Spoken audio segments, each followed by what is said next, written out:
Something you wish to report?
Well, would you look who's here?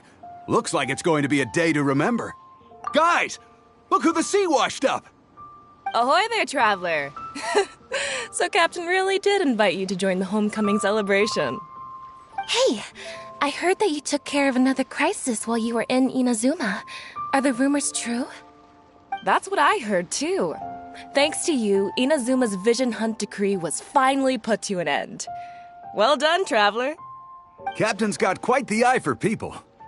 She said she was sure that your trip to Inazuma would stir up some waves. And sure enough... Look at you, being so modest. We all know what you did to protect Liyue Harbor. I've heard that they tell stories about you in Mondstadt, too. The honorary knight. Pretty impressive. I'd say someone of your caliber would be right at home in the cracks. Right, sailors? That's right. Wow, I'm getting excited just thinking of being the Traveler's crewmate. Hey, what do you say we arm wrestle? I was worried you'd be too busy to show up. Oh, Captain on deck! Captain, we were just trying to talk the Traveler into joining the crew. Yeah, come on, Captain Beto. Surely you've got a way to get the Traveler on board. Well, she's on board right now for the celebration, isn't she? Yeah, but just one celebration together is not enough. You know what we mean, Captain. All right, I get it now. There is something special about you, Traveler. You earned everyone's respect, myself included. So it goes without saying that the Crux would be honored to have a crew member such as yourself. No doubt about that. But then again, a hero like yourself doesn't just set off on a journey without some bigger purpose in mind. So should a hero really drop what they're doing just to spend day after day drifting at sea with us? Well, if that were the case, then the Crux, known for always moving forward to the next horizon, would instead be holding someone back. Right. I guess we didn't think that part through. Remember, rather than seeking out strong members to join us, you should be focusing on making yourselves the strongest that you can be. If we are powerful, they will come to us. Isn't that why everyone here chose to come aboard in the first place? Yes, a strong sailor is always looking for a sturdy ship.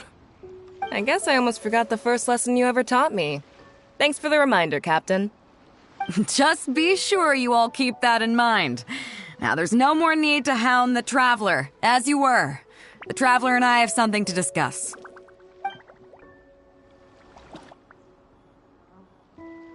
I'm glad you came. Welcome back aboard.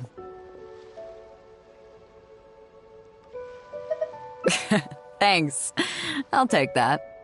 Some rumors have it that the leader of the Crux is so powerful that she could slay the mighty Leviathan Haishan without breaking a sweat.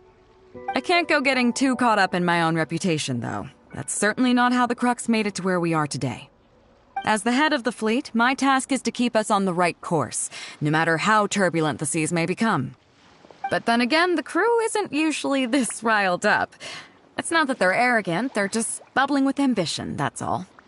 Their excitement today comes from their great respect for you, both your strength and your character. So please, don't take it the wrong way.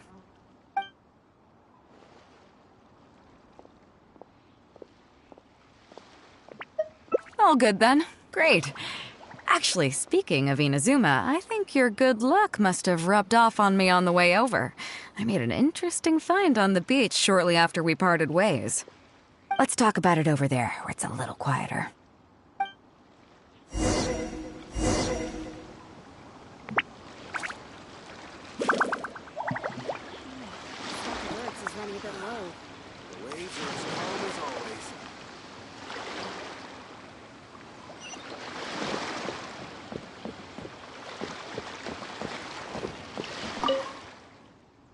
So after we dropped you off in Rito, we found a shipwreck nearby.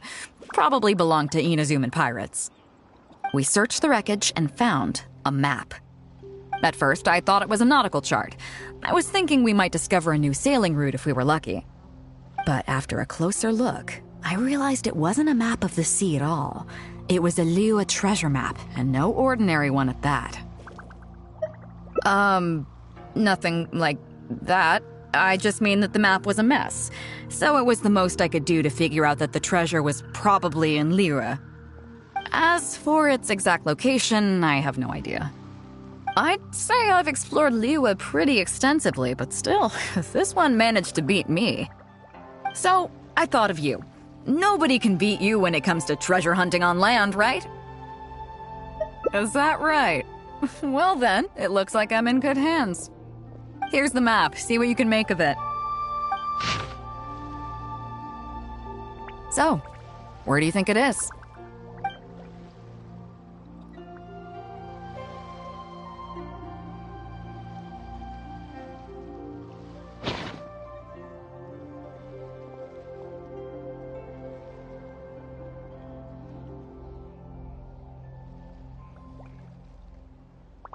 Guili Plains.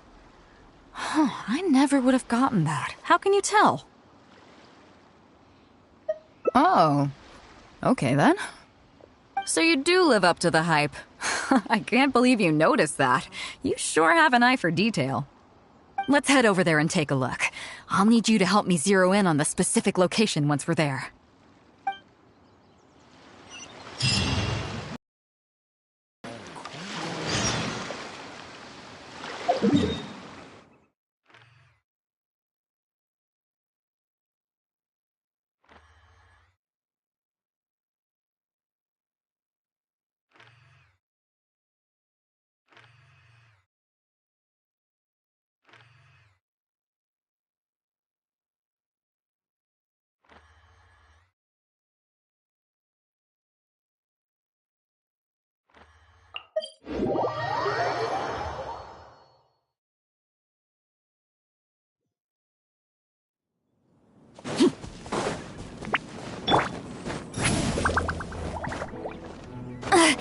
I'm tired already.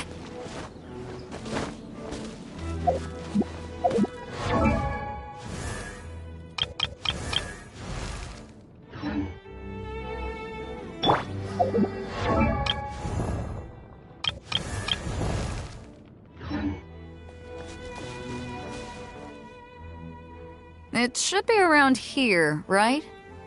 Who are they? Oh, it's a bunch of treasure hoarders. I guess the treasure's for real then. There are quite a few of them. If things go south and fists start flying, stay behind me. I'm more than a match for these amateurs.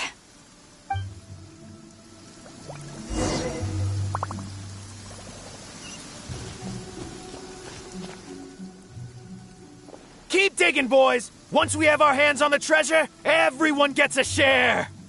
You can all hold it right there! Huh? Who's that barking orders? Do you know who you're up against here? Keep going if you got a death wish! What the... It's... Captain Beto! Run, boys! Run! Nobody move! Captain Beto, Lord of the Ocean, this is all my fault. I didn't know who I was up against. I don't have a death wish, I swear. I got a big mouth is all. It's always saying things it shouldn't. I swear I'll wash it out with soap the moment I get back. Please, have mercy. Will you spare us?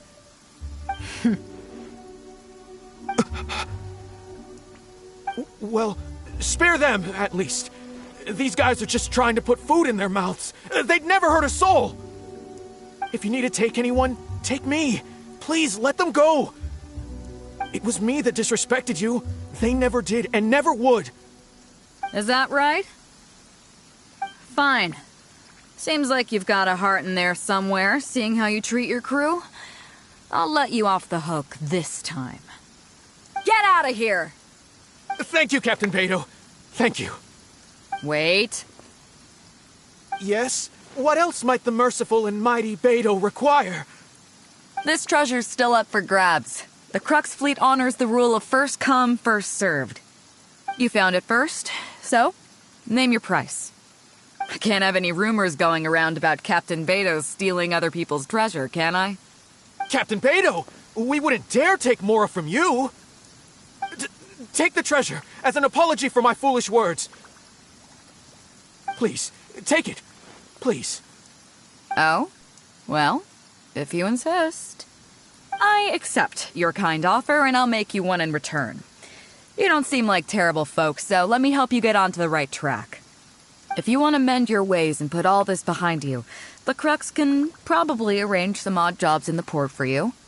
It'd be humble work, but at least it'd get you on your feet and making an honest living. A much better deal than what you've got going now, if you ask me. Wow, thank you, Captain Beidou. On behalf of me and all my boys. Right. Let's see what we've got in here. This isn't what we're looking for. Let's look around. Maybe we'll find it.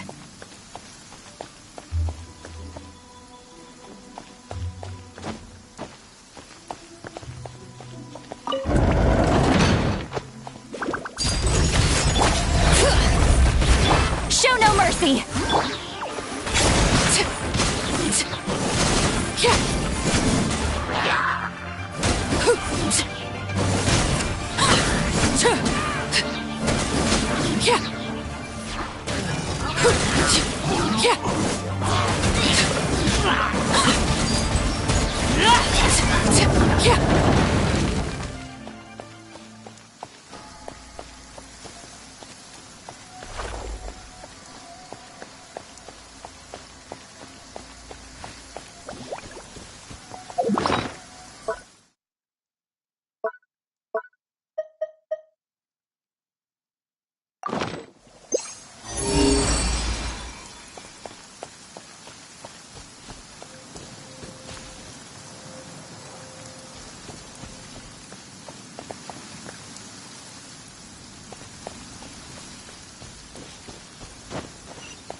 Those rocks look kinda weird.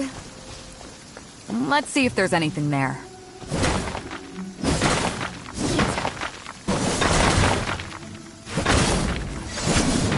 Nothing. Let's keep looking.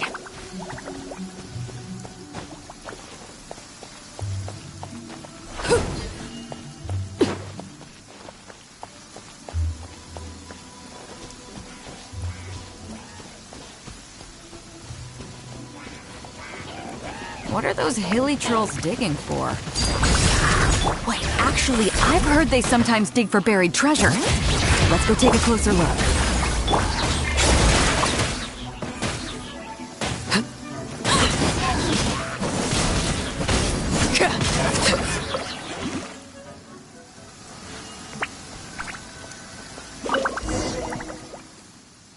Nope, not here either. Now that we've searched all the places of interest in this area and come up with nothing, you got any ideas? It's, Captain Beidou! Captain Beidou! Huh? Hey, what brings you back here? Captain Beidou! Actually, we've just been wandering around nearby. We didn't go far, because we were thinking about what you said and...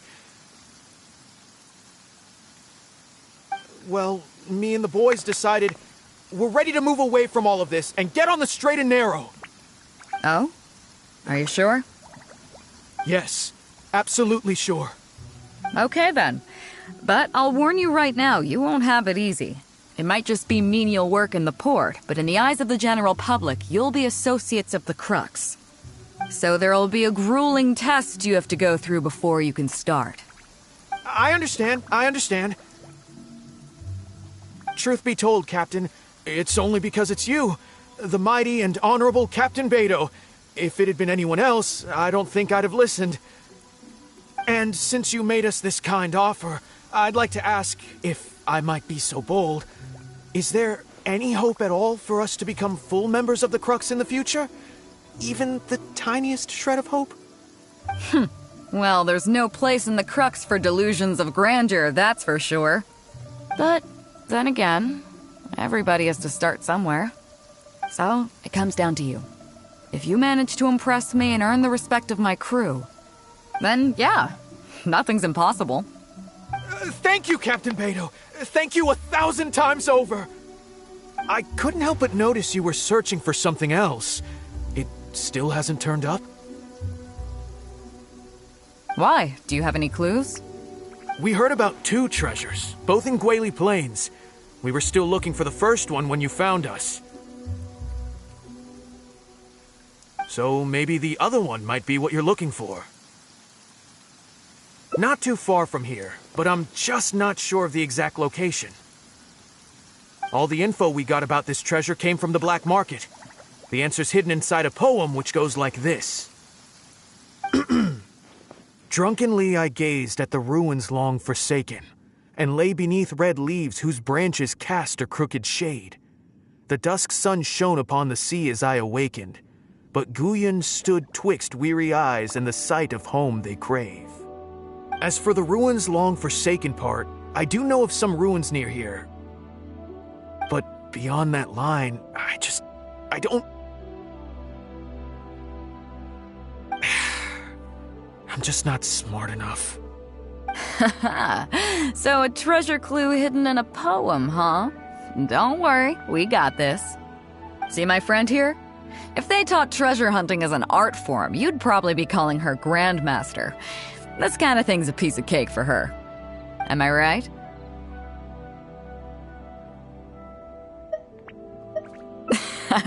Okay then. Let's start by heading to the site and surveying the scene. Maybe we'll find some other clues over there.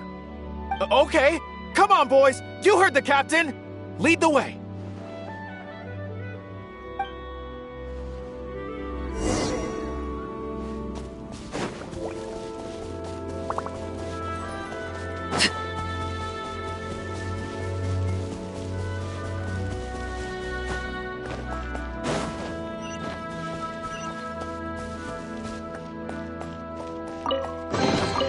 An impressive bounty.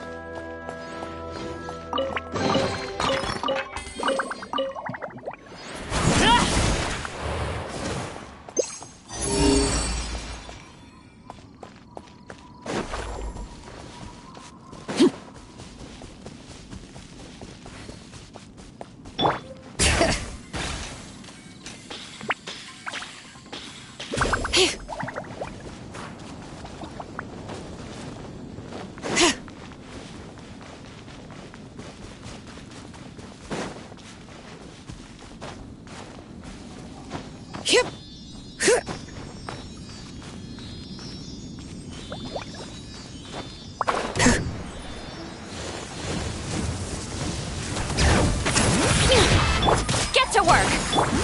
Overruled.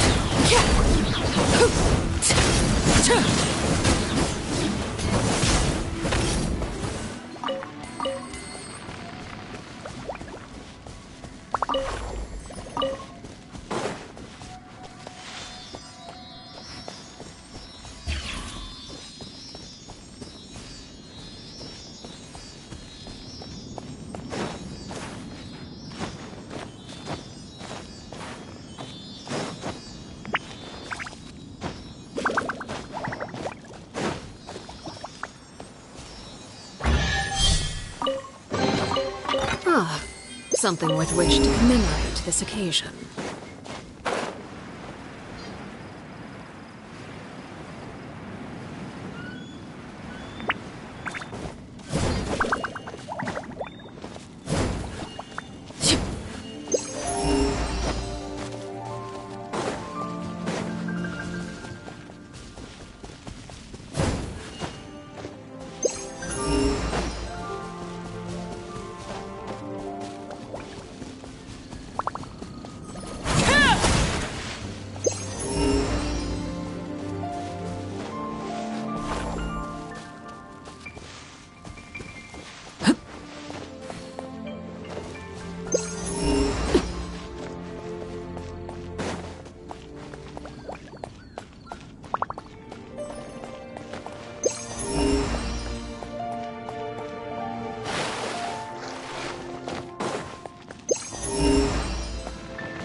These are the long forsaken ruins from the poem.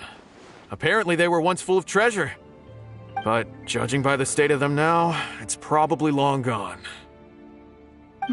It seems that we need to dig deeper into this poem.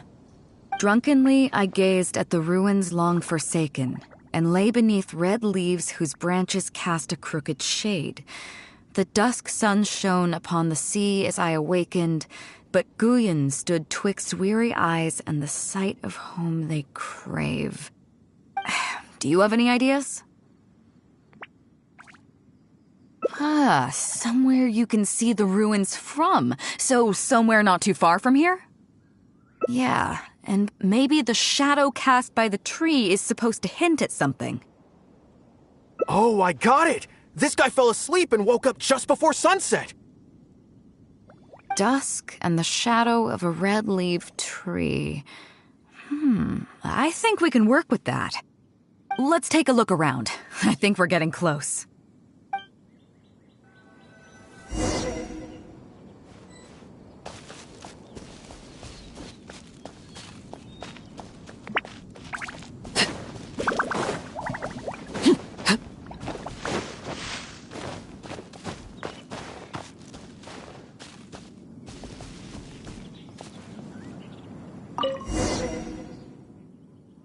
Found it! At long last, the treasure is finally in our hands. A check from the Northland Bank. You really came through. We found the spot in no time. Without your help, I don't think I ever would have gotten my hands on it. To us, this is just a check that you can exchange at Northland Bank for some mora. But to some people, it's of huge importance. When I found the treasure map, it was tightly sealed inside a small bottle along with a letter. I'll let you read it for yourself.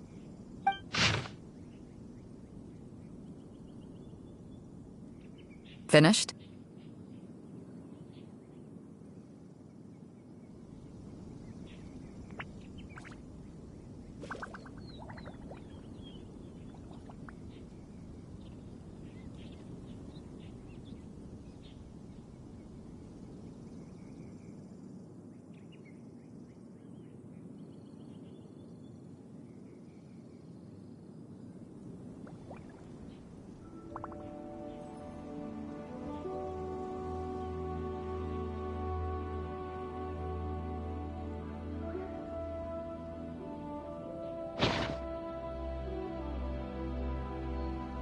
Yeah, I can't fault him for what he did, but the way things turned out, all I can say is life is unpredictable.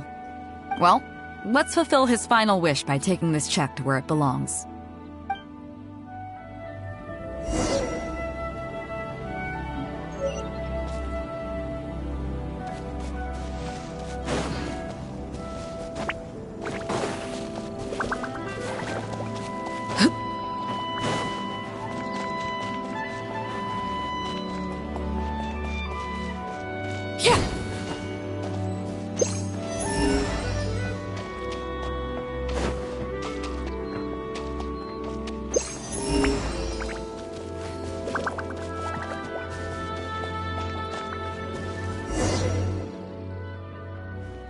Well, this is it. Oh, boys, it's time for your first job. Give this check to the old lady who lives in that wooden hut. Tell her it's a welfare payment from the Liyue Ministry of Civil Affairs.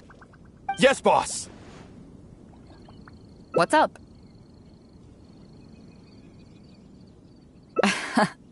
I see. But you only find sakura blooms in certain places, right? It must have been quite a bit of work collecting all these, surely. Let's just pick one, huh? One's enough to show that you care. You've already helped me out so much today. Okay, off you go then. Take her the sakura bloom along with the check. And if she asks, tell her, your child in a faraway land sends his best wishes.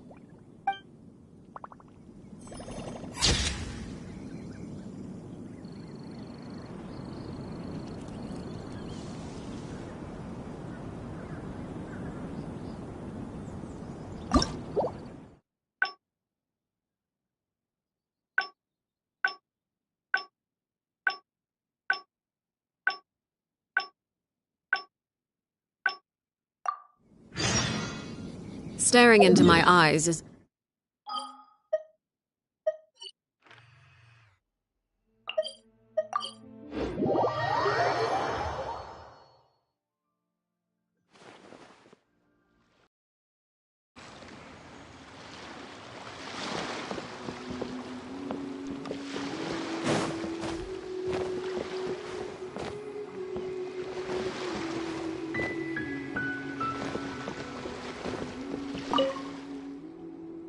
So after we dropped you off in Rito, we found a shipwreck nearby.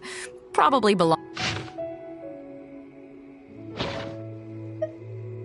Chingsa Village. I don't see the resemblance at all. How'd you come to that conclusion? Oh, okay then. I'm definitely a rookie at this.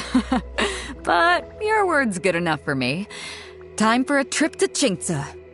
You're coming with me, of course. I'll need you to help me zero in on the specific location once we're there.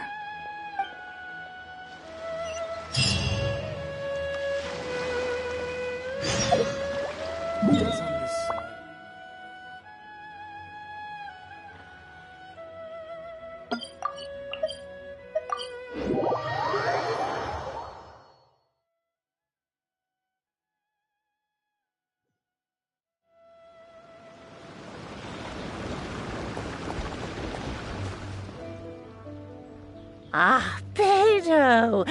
Wow, and the traveler! My goodness, what's the occasion? Just here to visit us old folks once again? It hasn't been all that long since we last had a visit from the Crux. But I'm glad you picked today. You're just the people I need. These two young rascals... They've been arguing with each other non-stop about some petty nonsense or other. I'm too old to get through to them. They won't listen to me. Please, talk some sense into them. Rest assured, Granny Zhuoshin, whatever the situation is, the Traveler and I will take care of it. Oh, thank goodness. It's Captain Beto. You couldn't have come at a better time. You're the voice of reason I need in this situation. Captain, please. Help me get justice. Whoa, hey. What exactly is going on here? Spit it out. Tell me everything. It makes me mad just talking about it. G here, I don't know if he's got a screw loose or what his problem is. But anyway, he took it upon himself to raise, well, practically a whole army of finches, okay? And now guess what? They fly onto my land and completely destroy at least half of my crops. I asked him to pay compensation, but he refused. Now how is that fair? Captain, I'm innocent. They're not even my finches. I just thought they looked kinda cute, you know, so I fed them a couple of times. They're wild birds, though. A couple times?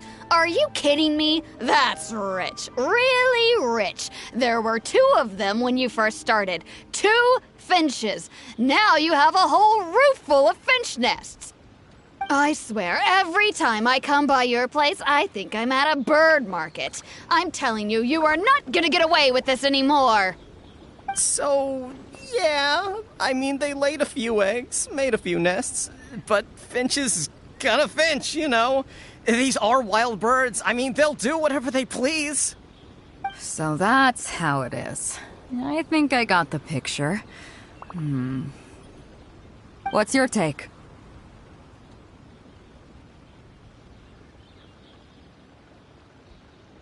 Yeah, you have a point. Gee, let's say I'm interested in buying these finches off you. What would you say to that? Are you serious, Captain? Oh, that would be great. Honestly, with all this trouble they've been causing me lately, they've become a bit of a burden. So if you're happy to take them off my hands, that would be perfect. All right, deal. My only condition is, you have to use some of the money to compensate Wenjing for her losses. Oh, come on. But I never raised them, did I?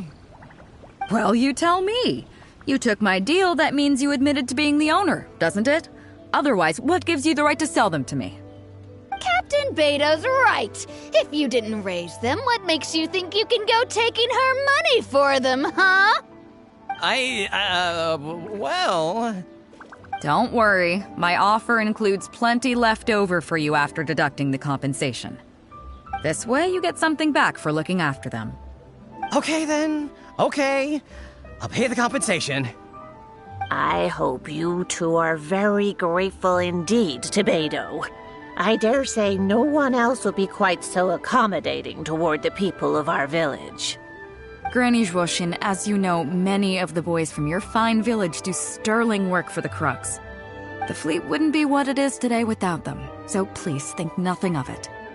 Ji, Wenjing, I guess you're free to go. Captain Beidou, you're here. Pops Shing! It's been a long time. How have you been? Don't get me started. I've been having some real trouble with that neighbor of mine, Zhen. We keep having the same argument, and it just goes nowhere. I heard you were in the village, so I rushed over to seek your help. What's the issue? Oh, come with me. You'll see. Let's go find Zhen and clear this whole thing up, face to face.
Something with which to commemorate this occasion.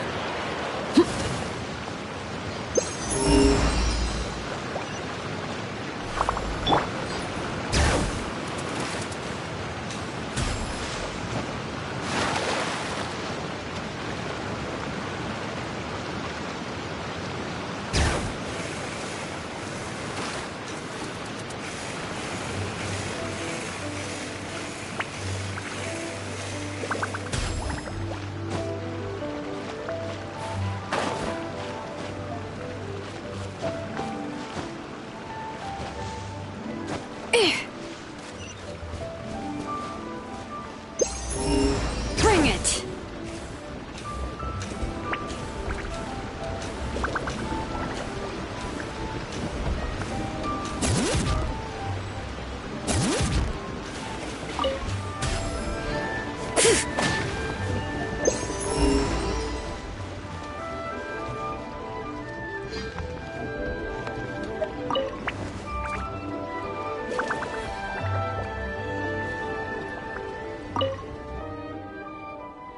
Captain Beidou, you're here.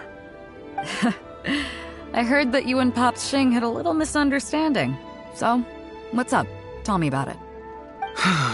Zhen planted a tree on his property a few years back. I had no issue with it at the time. It's just a tree. But a few years on, it's grown taller than the roof of my house. Every morning when I get up and open the window, I just want to feel the sun on my face, but I'm greeted instead by the looming shadow of my neighbor's tree. It really affects my mood. I asked Zhen to cut it down so I could get some sunlight back on my property. But he said no. It's like he's done this on purpose just to drive me crazy. Captain Beidou, you gotta believe me. I didn't intend to block the sunlight, but there's nothing I can do about it now. It's not just any old tree, you see. That tree was planted there by my late father. Not long after he planted it, he passed away. And just before he passed, he left me with some parting words. He said our family's fortune was inauspicious and we needed something to suppress the bad luck. That's what he planted the tree for. How can I just chop it down? I'll be honest, I spent a few years studying in Liyue Harbor, so I don't actually share his superstitious beliefs. But still, that doesn't change the fact that this was my father's dying wish. Okay, I think I'm all clear on the situation. What are you thinking?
Captain Beidou, you're here. I heard that you and Pops Xing had a little misunderstanding. So, what's up? Tell me about it. Zhen planted a tree on his property a few years back. I had no issue with it at the time. It's just a tree. But a few years on, it's grown taller than the roof of my house. Every morning when I get up and open the window, I just want to feel the sun on my face, but I'm greeted instead by the looming shadow of my neighbor's tree. It really affects my mood. I asked Zhen to cut it down so I could get some sunlight back on my property. But he said no. It's like he's done this on purpose just to drive me crazy.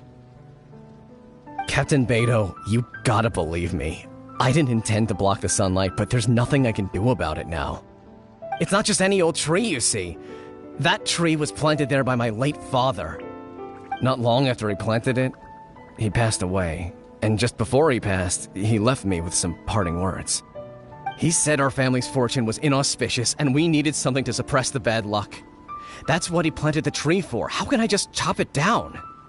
I'll be honest, I spent a few years studying in Liyue Harbor, so I don't actually share his superstitious beliefs. But still, that doesn't change the fact that this was my father's dying wish. Okay, I think I'm all clear on the situation. What are you thinking? I was thinking along the same lines as you. Look, Pops, I'm not trying to make excuses for Zhen, but just try putting yourself in his shoes for a moment. Zhen's desire to protect his tree isn't for money or because he wants to hurt anyone, or for the sake of any superstition. He just wants to honor his father's dying wish. Pops, you have kids too, right? Yeah. When you put it like that. Pops, if you can agree to it, I'll have a word with Granny Zhuoxin and see about getting you some money from the relief fund as compensation for having your sunlight blocked. As for the tree... That sounds good to me. Whatever you think, Captain Beidou. The tree can stay. Some compensation would make me feel much better about the whole thing. Thank you, Captain Beidou. And thank you for understanding Pops Xing. I'll make sure to trim it back when I get home to let some more light through. It'll be such a relief not to have to worry about this anymore. On a separate note, I remember the Crux last visited the village not very long ago. Is there some special reason why you're back in person so soon? Nothing all that special, just personal reasons. I'm looking for some treasure. Huh? Treasure? Wait a second. That reminds me, I saw Chongping and Defu arguing in the fields earlier. It sounded like they were both trying to lay claim to some treasure. I don't know if it's related to the one you're looking for, but anyway, they're probably still there now. Really? Okay, well, you and Pops Xing can go about your business now. I'll go see what the situation is.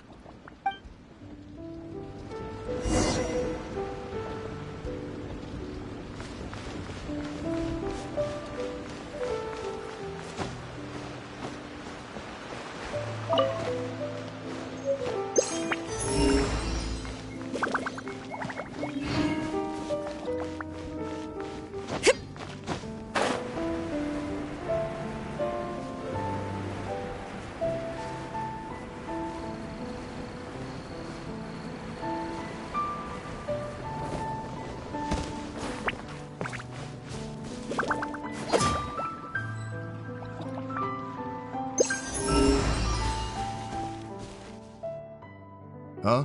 Beidou! You're just in time. Defu's being completely unreasonable. What happened? I'm not being unreasonable, Captain. I got Chongping to help me plow my land because it's the busy season. And then, what do you know? He plows up a treasure chest. Way I see it, it's my land, so the treasure belongs to me, right? I think it's a pretty clear-cut case. You say that, Defu. But what you're forgetting is that I came to help you plow your fields out of the goodness of my heart, and you haven't paid me a single mora. It was also my plowing that turned up this chest. However you cut it, surely I'm entitled to at least some of the treasure. The domestic drama just keeps coming today. What are your thoughts?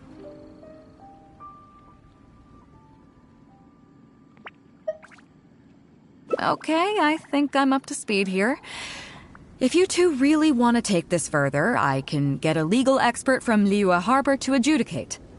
As for the costs, I'll cover them. What do you think?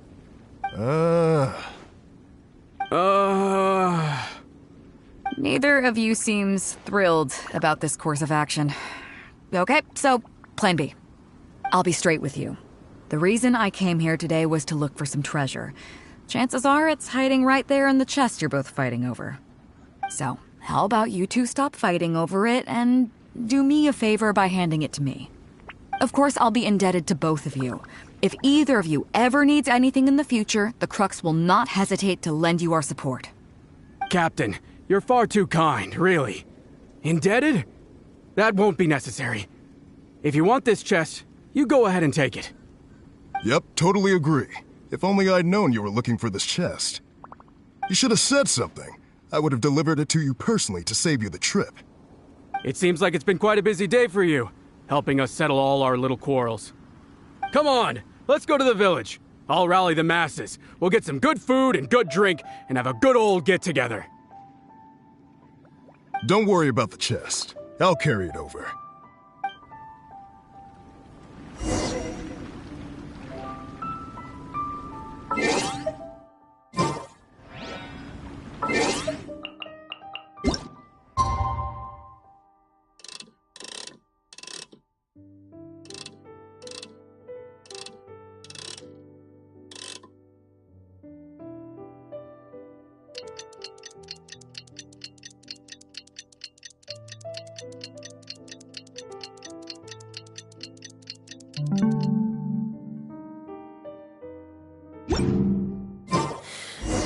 How many forging commissions do I still have to finish? Let's see. 1, 2... not so many as I thought. I'll get to them tomorrow.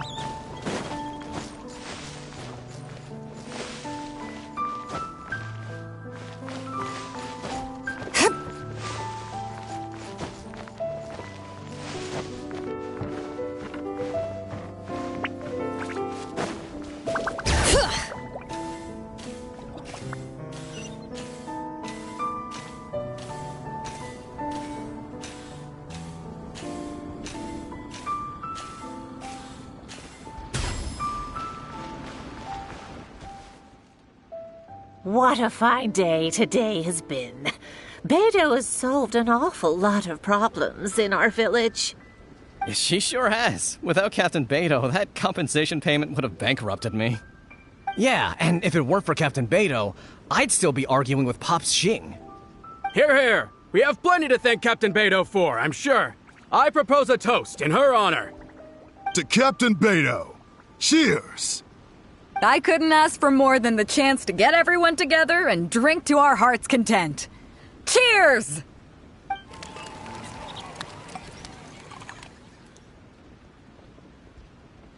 That really hit. Want to get some air? The view in this place is pretty good. We can take a look through the contents of that chest while we're at it. Changping placed it by the water wheel. Are you kidding? Beidou can handle her liquor. Come on, let's go.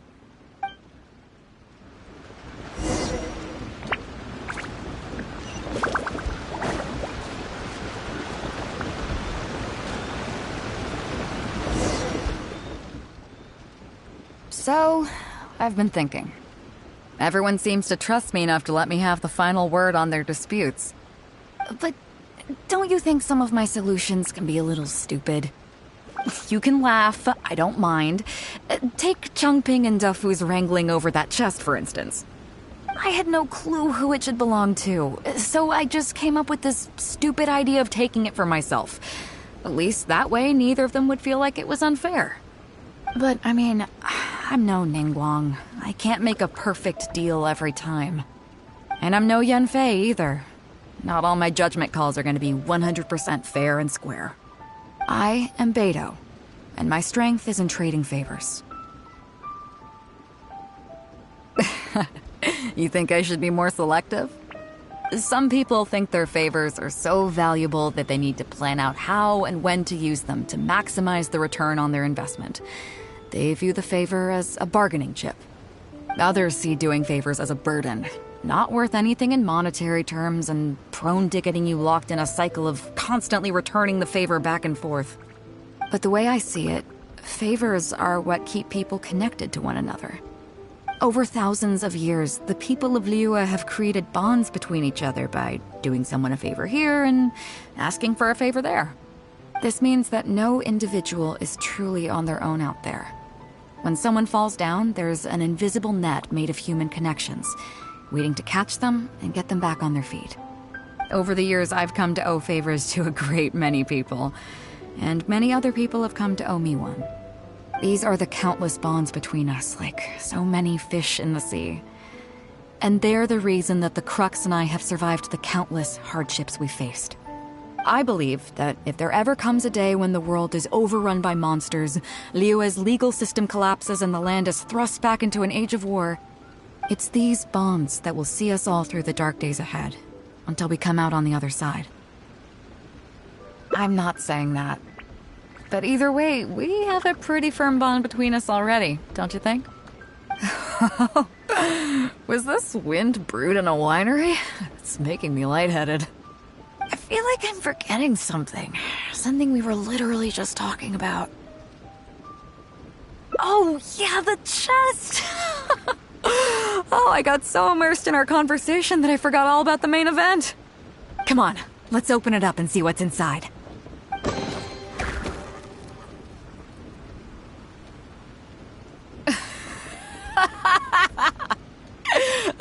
Oh, that's it? A whole lot of nothing? It's not exactly what I was looking for, but you know what? I don't care. The fun part was going on a treasure hunt with you. Come on, let's get back to the party. Tonight, we go big before we go home.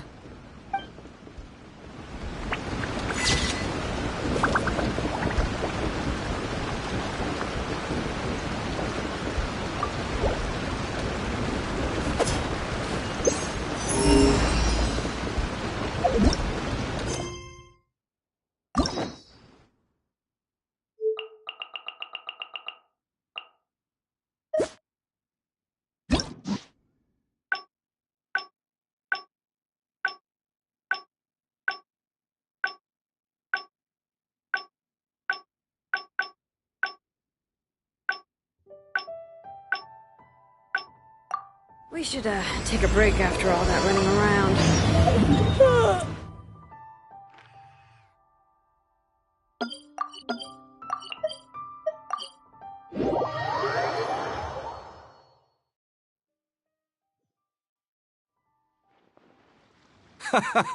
Well, would you look who's here? Looks like it's going to be a day to remember. Guys!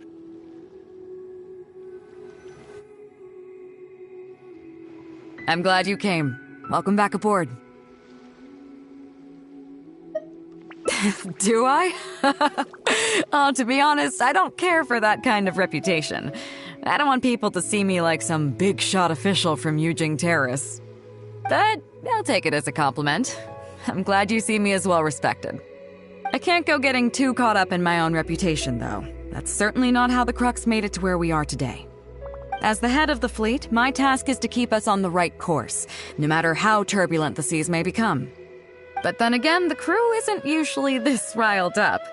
It's not that they're arrogant, they're just bubbling with ambition, that's all. Their excitement today comes from their great respect for you, both your strength and your character. So please, don't take it the wrong way. Oh, is that so? Well, it just so happens that we're doing some recruitment and training for new crew members while we're back. It'll be a first-rate chance to learn the life of a sailor.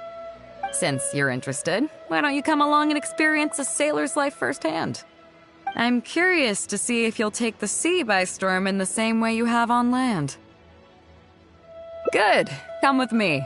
I've got something interesting for you to see.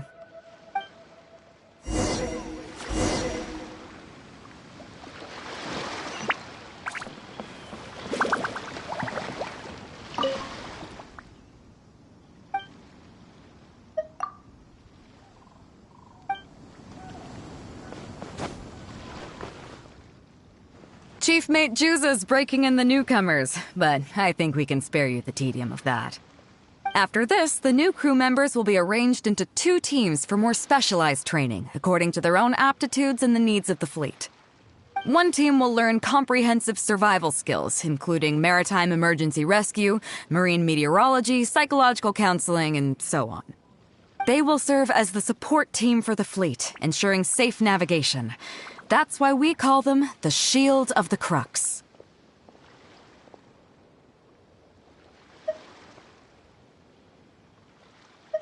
That's right. You catch on quick. As one might expect, we call the other team the Spear of the Crux, because they'll be learning about naval warfare. They'll make up the armed portion of our crew. Also, they're responsible for handling the fleet's cargo deals. So, what do you think? Which team is for you? You truly are an adventurer at heart. Let's start with the fundamentals for any armed crew member. Basic boat handling. Follow me.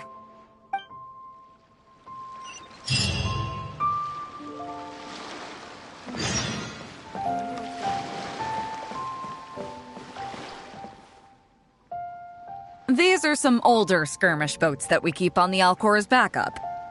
Although they've been made redundant by newer models now, they're still fully kitted out. They're perfect for when we need to do simulated battles as part of crew training. Disappointed? So this isn't quite on the scale that you had in mind, huh? To be honest, the Alcor going into battle is the last thing I'd ever want to see. In fact, out of all the confrontations we've ever had, almost all were resolved by negotiation. Only when negotiations fail do we consider deploying our armed fighters and skirmish boats, and they alone are enough to handle most situations. The only reason the Alcor would ever need to open fire would be if it were a fight to the death. The Alcor serves only 2 purposes: to deter or to destroy. We are an armed fleet with a strong sense of justice, not war-hungry lunatics. We're very careful about determining when to use force and exactly what level of force to use. All of this to say that mastering a small attack craft is quite enough for new crew members. Do you have any experience piloting small armed vessels? You mean you can do the jobs of a helmsman and a gunner simultaneously? Wow, that's quite an achievement. Even in the Crux, there are few who can do that. Seems like you're a natural. In that case, I'll skip the basics on how to operate your craft. The goal of this exercise is simple. Steer your skirmish boat along the prescribed route and return here within the time limit. You can start when you're ready. I'll be waiting here so I can observe your skills.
Right.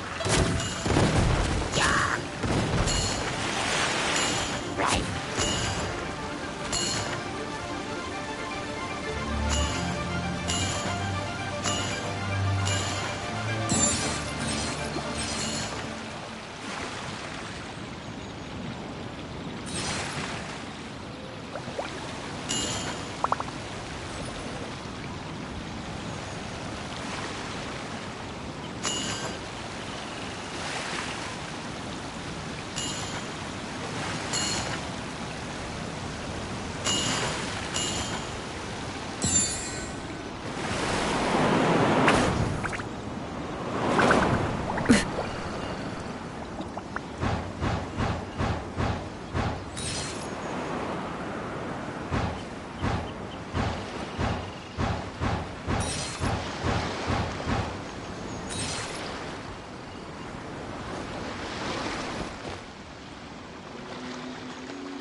Nicely done. That was a joy to watch. Perfect timing on the turns, you kept your craft stable on the straightaway. It was like watching a well-rehearsed show. All right. It's high time I introduced you to some of the more serious business that the Crux takes on. Come with me. We're going to Liyue Harbor.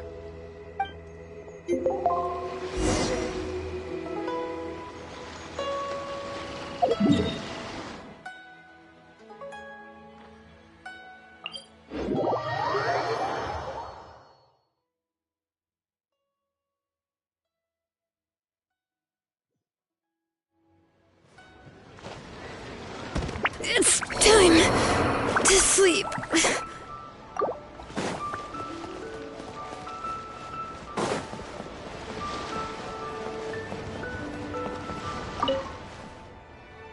You may be aware that as an armed fleet, the Crux is kinda like the maritime equivalent of a guard for hire. We work as an armed carrier, earning our keep by successfully delivering the goods entrusted to us from A to B. Aside from that, though, there is also one other important way we make income. Actually, it's trading.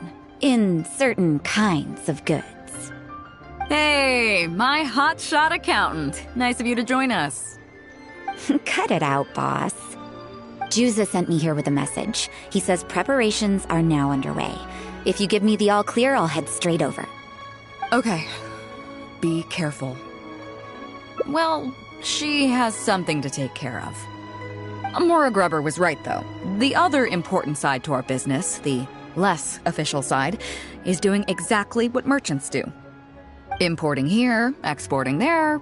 The only difference between us and regular merchants is that our transactions aren't entirely above board. You'll see what I mean by that shortly. I'm taking you to see one such transaction for yourself. Come on, let's go meet our trading partner for the day.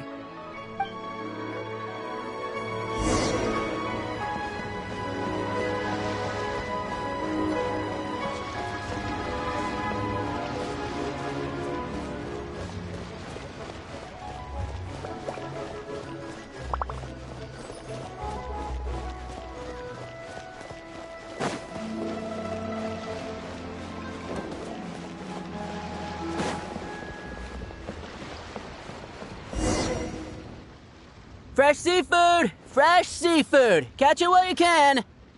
What do you have? Hello there! Here at Nay's Professional Fishmongers, we've got everything you could ask for. So what do you need? I want a bass head with all the teeth removed. If there's a single tooth in there, I don't want it. Huh? You know bass have pharyngeal teeth, right? In the throat? How do you expect me to get all those out? Then I'll have a bass trunk with 2 swim bladders. Again, if it's short by 1 swim bladder, it's not the bass I want. You're not making this easy for me. 1 bass means 1 swim bladder. Afraid that's not up to me. Okay, then I'll take a bass tail with scales that are yellow on the outside, black on the inside. Also, it's gotta have a total of 81 scales. That's 7 times 7, no more, no less. What kind of fish scales are yellow outside and black inside? You sure this is a fish you're talking about?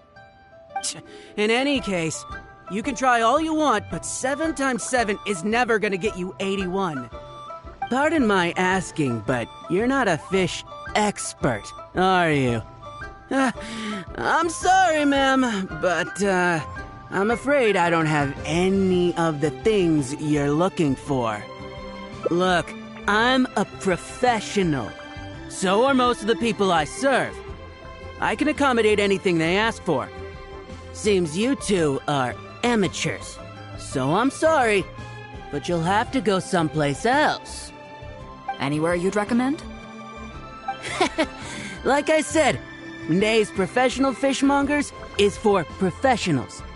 For amateurs, the place to go to would be Wise Amateur Fishmongers. I bet you're wondering why that guy was saying he didn't have what we wanted. That was just the first step in the transaction, to confirm our identity. The real deal will come later.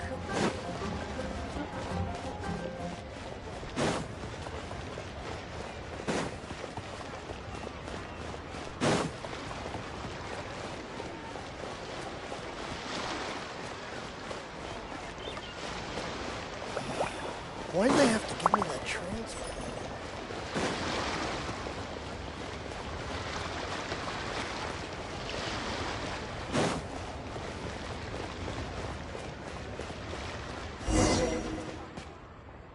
Fresh seafood!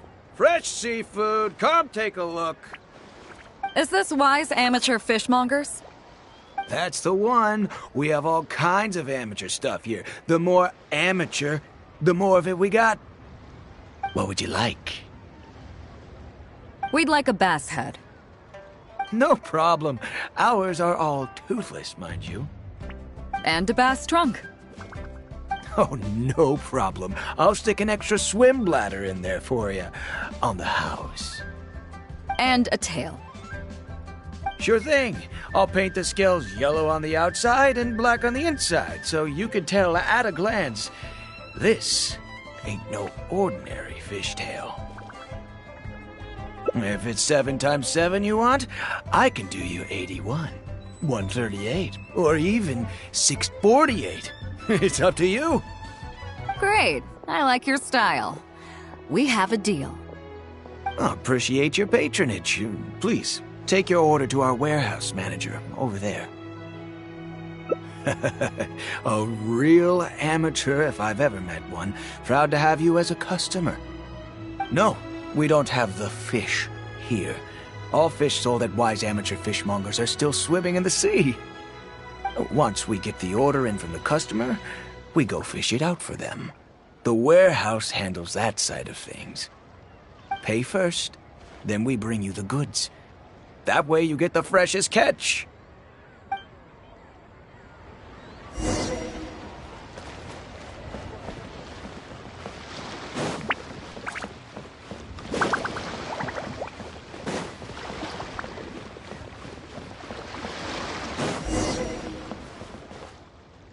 Are you two here to collect your order, huh, Bade?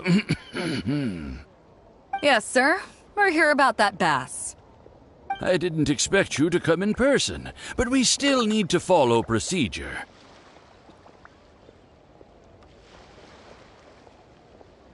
The bass you want is not a standard specimen. Our fishermen need to wait for the right moment to catch it. You know the rules, I take it? Of course. Oh, well, as you know, timing and location are everything when it comes to fishing. You have to wait till all the conditions are just right. That means the tide, the moon, and the wind. So, let me ask you this.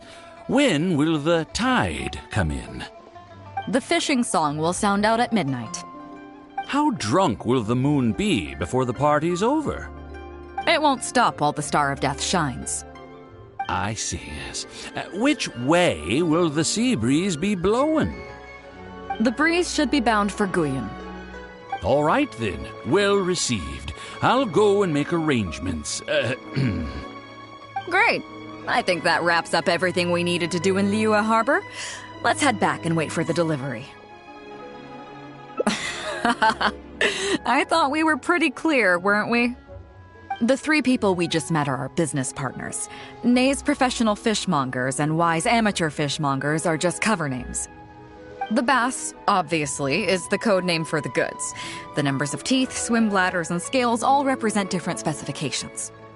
Meanwhile, the conversation I had with the warehouse keeper was the instructions for the deal itself. Let me translate it for you. Tonight at midnight, the deal will take place in Guyan Stone Forest. The Alcor will wait there as long as needed. As for what the actual goods are, well, you'll see tonight. What if I were to say yes? What would you do then? Thank you. But don't worry, everything will be fine. I deeply value you as a friend, but ultimately, you're not with the Crux. I definitely don't want to cause you any trouble just because you hung out with me. So rest assured, we haven't broken any laws. At least not today.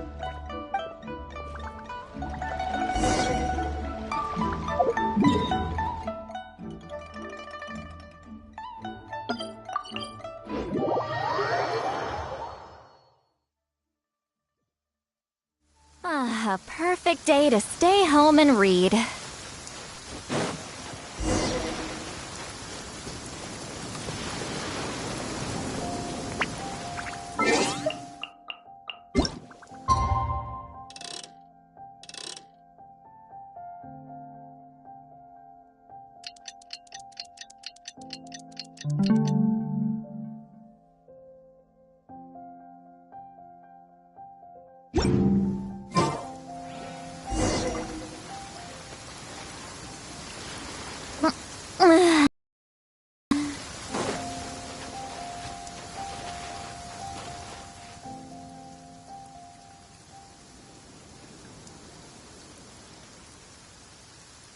Captain Beidou, you gave me quite the surprise when you showed up in person earlier today.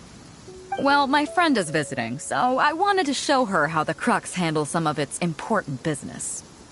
I see. You two must be close. You got that right. Now, down to business. Have you brought the goods? Yep, all here. Please, feel free to take stock. Stop! Nobody move! We have received certain information pertaining to a potential illegal business transaction at this location. Apologies, Captain Beidou, but I'm going to need to inspect those goods. Oh? An illegal business transaction, you say? Well, all the goods are here. If you have any suspicions, please inspect them at your leisure. Captain, Everything's been checked. It's just a bunch of potatoes, flour, and so on. And all the paperwork checks out too. Huh? Everything's been checked thrice over. There's not a single contraband item here. The paperwork was approved by the Ministry of Civil Affairs and the tax declarations are all in order. Looks like you've managed to clear everything up. I suppose we can put this down as a simple misunderstanding. Yes, apologies. This was a mistake on our end. Come on, let's go. Bravo, Captain Beidou. This was rather ingenious. Seems like your friend still has a little catching up to do. I know you have a lot of questions. Come on, take a walk with me and I'll lay it all out for you. Well, I'll leave you both to it. Captain Beidou, I look forward to doing business with you again. Take care. You probably thought that there was some sort of nefarious business going on behind all the secrecy today. The truth is, that was exactly what I wanted the Ministry of Civil Affairs to believe. What you might not know is that I, as the leader of the Crux fleet, and you, the great hero of Liyue Harbor, have both been on the Ministry of Civil Affairs watch list for a long time. In other words, whenever you or I crop up in Liyue Harbor, it almost always draws their attention. Not that there's any animosity behind it, mind you. In their words, it's a security precaution to prevent people like us from causing unnecessary trouble. Oh, I have no qualms about that. They're just doing their job, keeping the land safe. But how does that saying go again? Ah, yes. Sometimes the closer you are to something, the less you can see. Did you figure it out yet? That's right. Maura Grubber, the accountant. With you, me, and a few sacks of potatoes and flour serving as a front, the deal she's overseeing on her end should go off without a hitch. After all, the Ministry of Civil Affairs sent the... Looking at the time, it should be any second now. Look, that's the signal.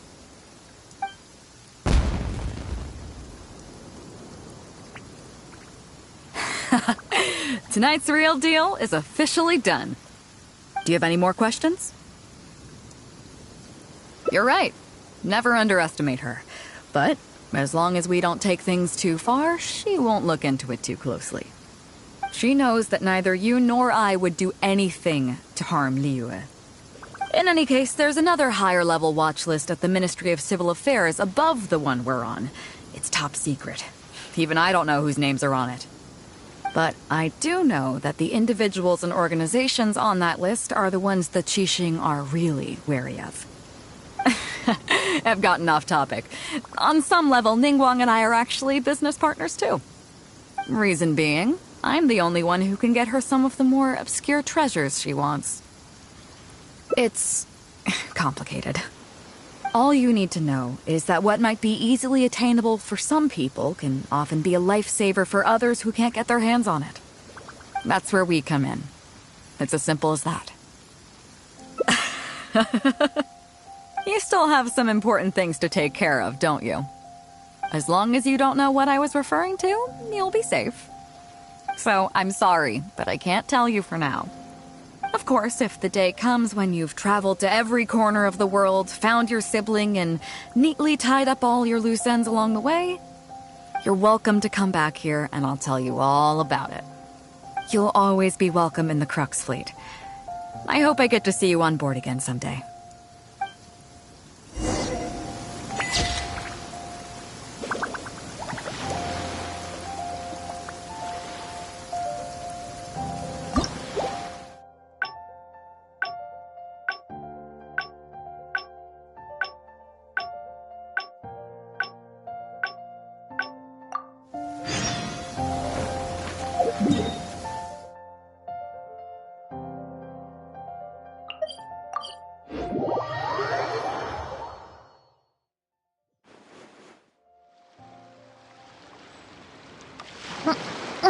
The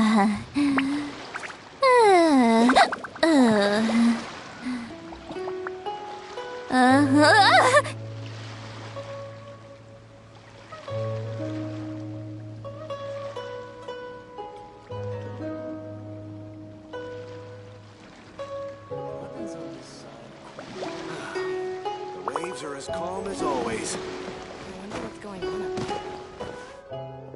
Chief Mate Juza's breaking in the newcomers, but I think...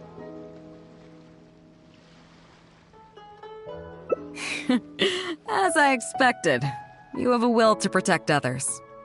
There are two main subjects that the Shield of the Crux focuses on: survival knowledge and entertainment. As I was saying earlier, survival knowledge includes prevention of injuries and diseases at sea, navigation and cartography, basic meteorology, etc. You can go learn about these skills from Yinxing, Huixing, and Liushi. They're all seasoned hands in their respective fields. Each sailor has their own strengths and weaknesses. I'm no rookie, of course, but you shouldn't underestimate the knowledge of the crew. If there's anything I'm most proud of in the fleet, it's my people. Go and get to work. I'll have some questions to test you later. I look forward to seeing how you do.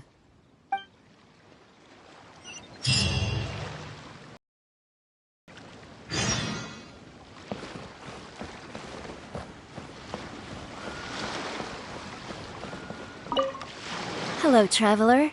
I'm Yinxing, the Crux's surgeon at sea. Whenever a sailor has a health problem, they come to me. I deal with it all, from seasickness and common colds to amputations and everything in between. Oh, I presume the captain arranged this, correct? All right then, let's begin. First of all, let me ask you this. What do you think is the biggest danger that all new crew members face?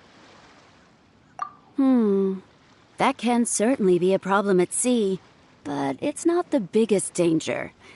The most dangerous thing for a newcomer is to underestimate the dangers of life at sea.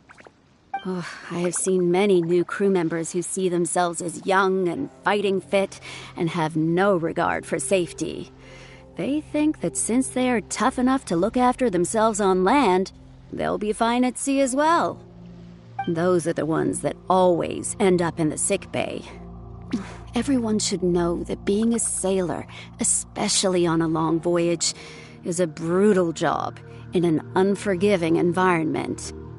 We have to face malnutrition when we're short on supplies, all kinds of injuries and diseases that the harsh ocean weather can bring, and even the psychological problems that can arise due to isolation and the lack of entertainment. To make things worse, the lack of medication and treatment options at sea can result in even minor health problems becoming serious, or even fatal. Oh, you probably thought I was joking, right? Well, that's not surprising. Most newcomers think the same way. But hopefully you now realize that with a little extra precaution, a lot of these things can be avoided. Well, I think that's enough for you to think over for now. Is there anything else you would like to know?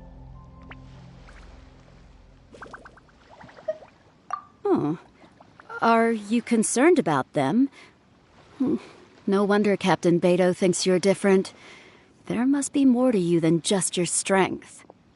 If you can convince Mora Grubber to show you the books, you'll see there is a regular fixed cost, titled Convalescence Payments and Incapacity Support for Injured Crew Members. Regardless of the fleet's income, those who have fought alongside us will certainly receive their compensation every year. Some of those that have returned to land have started small businesses, while others have chosen to go out traveling the world. The money is intended to allow them to live their lives as freely as possible. I'm sure being based on land helps a lot with that, too. Still, we can't pretend like it solves everything. They call them life-changing injuries for a reason, you know. But if nothing else, it's good to know that while Captain Beidou is in charge of the Crux, no one will get forgotten.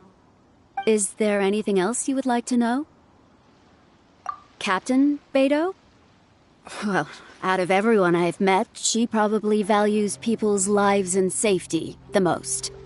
Although I'm just a doctor, Beto has given me the full authority to send any newcomers who I don't see as fit for service off the ship until they are ready to come back with the right attitude. Every time we're stocking up before a voyage, medicine takes top priority. I'm even allowed to choose the suppliers, regardless of the price. We have adequate budget for medical expenses. Do you know what Mora Grubber, our bookkeeper, calls this? A significant financial risk. But Beto knows the importance of having a healthy crew. That's why she has authorized me regardless.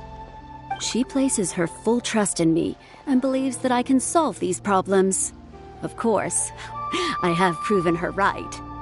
So, to answer your question, that's how she thinks. Is there anything else you would like to know? Well, my pleasure. Okay, let's leave it there then. Be sure to take good care of your health.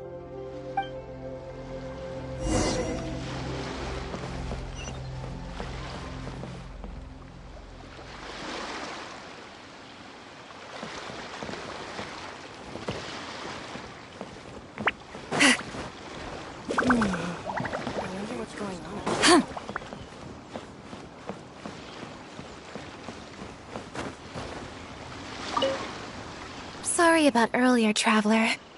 We were so caught up on getting you to join the fleet that we didn't notice we were going a little overboard. Good thing the captain stepped in. Oh! Well, in that case, you have come to the right person. I'm not just blowing smoke. You're looking at the most talented navigator in Liyue Harbor. I'll start by introducing some chart reading essentials for new sailors. Feel free to interrupt if you have any questions. Let's start with what to look for when you get a set of complicated charts. First, you should always look at any indicated shorelines, islands or reefs, water depths, hydrological conditions, and other hazards. With these features in mind, you can answer the basic question of, can I chart a safe course through this area? Visually, nautical charts are a little unique. Unlike land maps, most charts do not have a fixed scale, which means that it can be hard to precisely determine the exact distance between 2 points. The most advanced nautical charts come with a supplementary chart, which has different colored lines marked on it to indicate distances. It's worth mentioning that under my direction, the crux is using these advanced kinds of charts. Some cartographers mark out other points of interest on their charts, usually with their own special symbols. If they don't leave any accompanying notes, they can be very difficult to interpret. Not only those, we have tattered and torn charts that we've picked up from all over the place. To be honest, it can be quite a challenge, even for me. Some of these charts are really old and have symbols that I've never seen before. But if we don't decipher them, we will certainly miss many secrets of the sea. Fortunately, we have the captain with us. She managed to find some ancient books on semiotics that I can use to study the charts further. I don't think anyone other than our captain could manage to get these kinds of resources. Old charts and ancient books on semiotics are not the kinds of things that are sold in your average marketplace. Oops, I've gotten off topic. Well, that just about covers the basics of chart reading. Is there anything else you would like to know, Traveler? Drafting charts? That's certainly a more advanced topic. To be honest, I've only attained a smattering of knowledge in that area. The charts we are using now are just revised versions of the ones left by the previous navigator. So my mapping experiences have been primarily limited to updating our charts to reflect changes in the sea.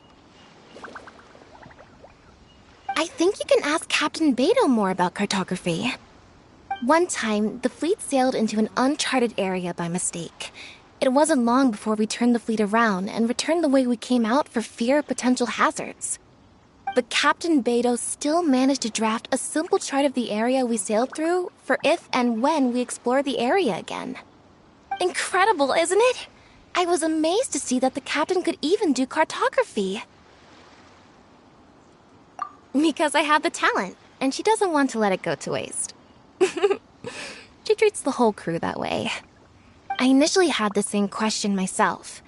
After all, in many fleets, the captain also works as a navigator. I couldn't understand her reasoning at the time, so I asked her. She just laughed and told me to wise up, saying that even Rex Lapis never fights alone. She wants everyone on board to master their role, so that the crux is not floating on her alone. That way, if the day ever comes when she's no longer with the fleet, we will still be able to sail onward without her. Captain Beidou may seem aloof and even act careless sometimes, but the truth is that she's very considerate of everyone on board. Is there anything else you would like to know, Traveler? My pleasure. A friend of Captain Beidou is a friend of mine.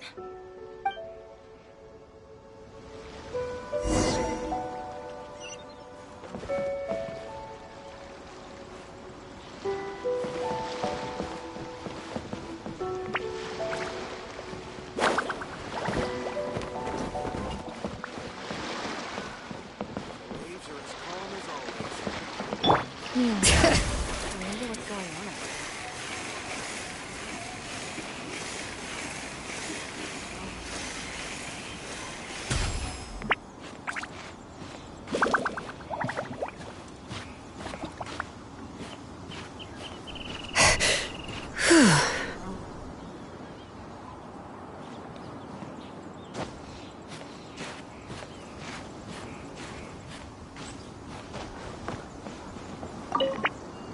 Hello, Traveler. Are you here to learn about marine meteorology? In my line of work, I've got to have a pair of sharp eyes. I saw the captain showing you around the training grounds, and then you went to see Yingxing and Huixing. So I figured that she probably wants you to get to know the life of a crew member. Okay, let's get started. First, I'll introduce you to the basics of meteorology. Marine meteorology basically means keeping tabs on the weather as well as other ocean phenomena, so things like sea fog, storm surges, water spouts, and so on. These are all potential threats to safe navigation. Luckily, whatever weather might be coming up, there's always some kind of sign that gives it away in advance. Take water spouts, for example. They're caused by high-speed rotating winds on the surface of the ocean. They can engulf large ships and do immense damage. But if you know that water spouts can only form in an environment with high temperature, high humidity, and large clouds, then you can be well prepared. You will be even more alert if you also know that the presence of winds blowing in opposite directions, with a significant difference in speed, is a direct precursor to the formation of water spouts. And most importantly, if you spot a small white vortex emerging from the clouds, you should immediately notify the crew to steer clear of what's ahead. So there you go. Those are the warning signs of water spouts. I am proud to say that over the years, I haven't let a single one sneak up on my watch. Well, I'm good at reading the sea, but I'm not as good as the captain when it comes to reading people. Do you know the small fishing village next to Wangshuin? I heard that when Captain was a kid, she worked there fishing with the adults. Later, she made her way to the harbor where she struggled to make a living. Managing to survive in an environment like that as a kid is solid proof of the captain's capabilities. If it wasn't for her, I never would have dreamed of taking this job. She gave me confidence and told me I could do it. You may not have heard, but I'm best known outside the Crux fleet for a slightly infamous story involving me, third-round knockout, and a few too many. Who would ever have thought that the rookie sailor who fell drunk into the sea and became a laughingstock among their now former crewmates would then go on to become a lookout for the Crux? But it's the unbelievable truth. It proves that having skills alone is not enough. You need someone like the captain who is a good judge of character. Find me anytime if you want to know more.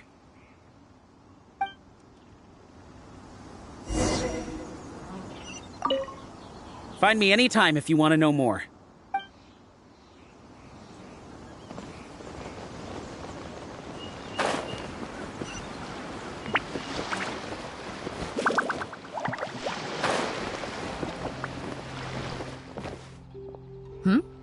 So you've already finished talking to the crew, huh? I thought it would take you a while longer. So, what did you think? Now you know that the Shield of the Crux is not such an easy job. Let's get started. First of all, life on the sea isn't always plain sailing. Injuries and illnesses happen all the time. But what is the single biggest danger facing crew members?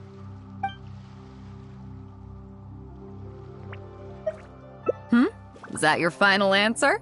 All right, on to the second question. As you've just learned, the fleet plots its route using nautical charts. The charts used by the Crux have additional charts attached. The supplementary chart has lots of lines in various colors for added reference. What is the purpose of these lines?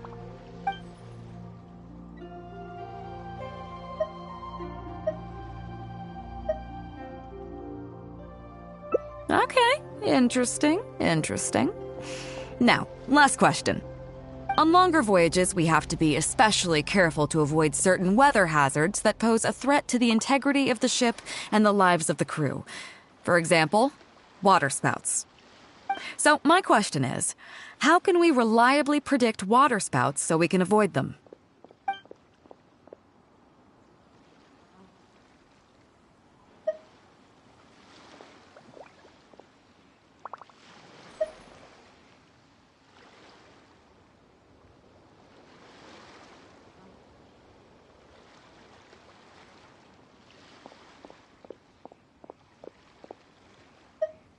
Okay, those are all my questions.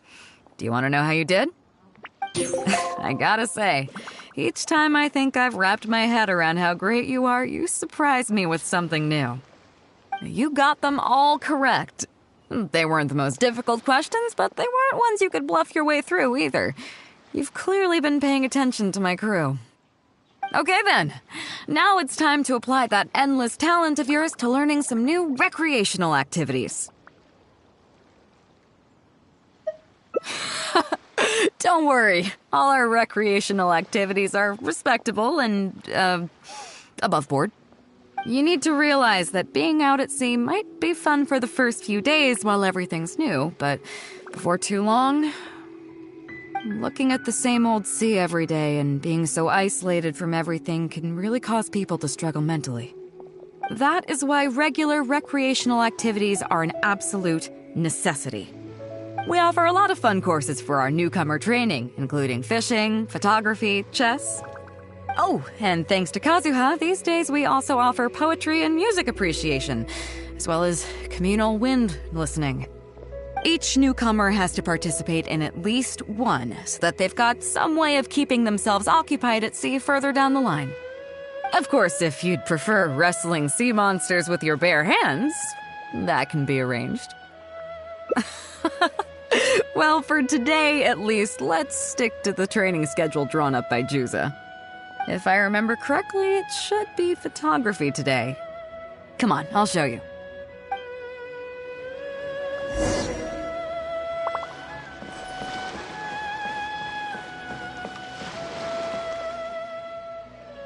Listen up, everyone can go back and call it a day. The photography session has been postponed.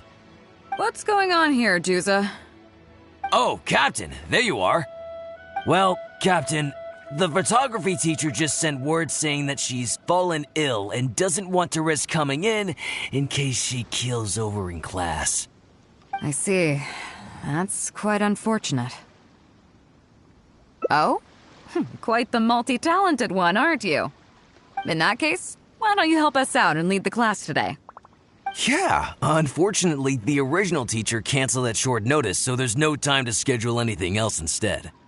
It would be great if the Traveler could step in as the teacher for the day. It's up to you, Traveler.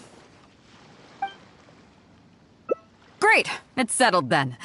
Juza, let's muster everyone over here to meet the new teacher. Yes, Captain.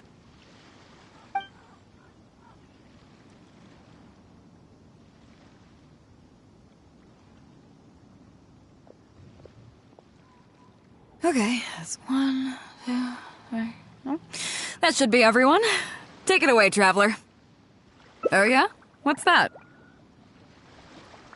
Fair enough. It seems like you already have someone in mind. So, who will it be? Me? well, we could do that, or Guyonstone Forest looks extraordinary today. It'd be a pity to not capture the scenery for posterity. So how about we snap Guyonstone Forest for today's class? Then there'd be no need for a model. Come on, Captain. We talked about this. The photography class is supposed to be portrait photography. Have you forgotten?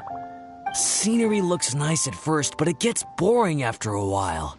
I bet it'd keep the crew more entertained if we got them learning portrait photography so they could record moments in each other's daily lives. Those were your exact words, Captain. Were they now? Strange. I don't seem to remember anything about that. Well, then in that case, how about Huixing? I bet she's perfect for the camera. Or Fuzhong. Or Mora Grubber. Even little Yue. Seriously, Captain? Little Yue? You're just trying to wriggle your way out of this. This isn't like you. You are the captain, after all. Of all of us, you're the best suited to being a model. I agree.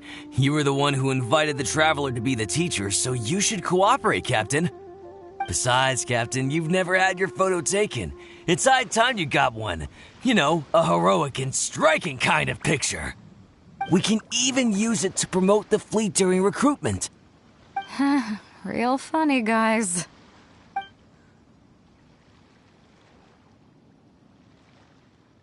Well, if you say so.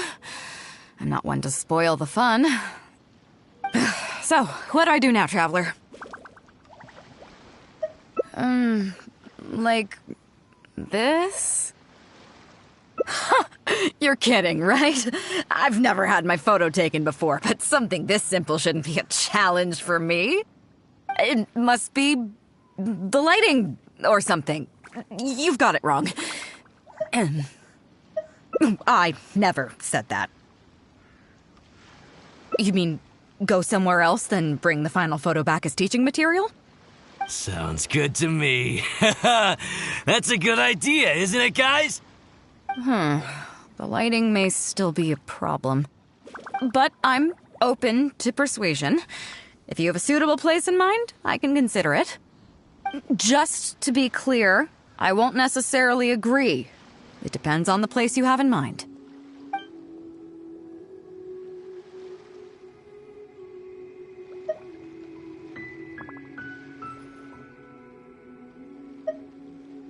Well, Yaoguang Shoal is pretty relaxing. But if I want to enjoy the ocean breeze, why don't I just stay on board the Alcor and enjoy the breeze with my crew? That'd be more fun if you ask me. So, I think we can just forget the whole modeling thing for now. Sorry about that. I guess I'll owe you a favor.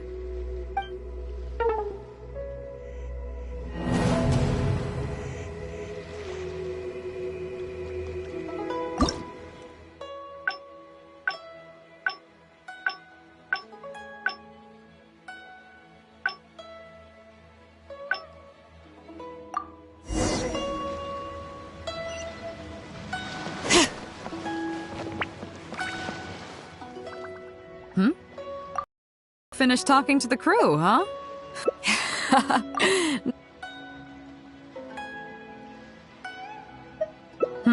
Was that your...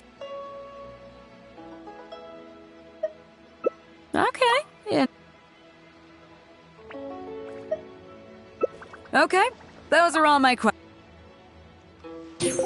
I gotta say, each time I think...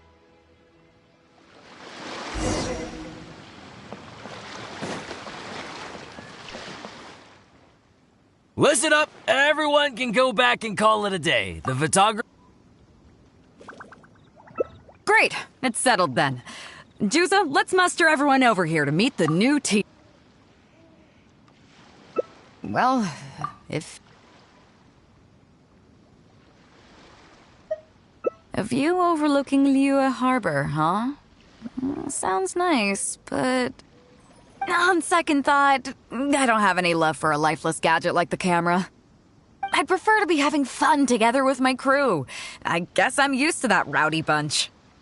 So I think we can just forget the whole modeling thing for now. Sorry about that. I guess I'll owe you a favor.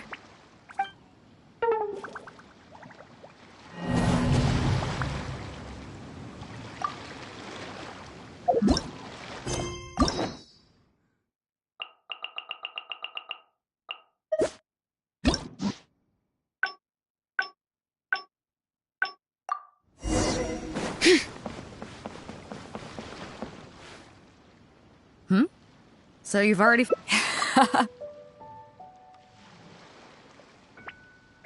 Hmm? Okay. Okay.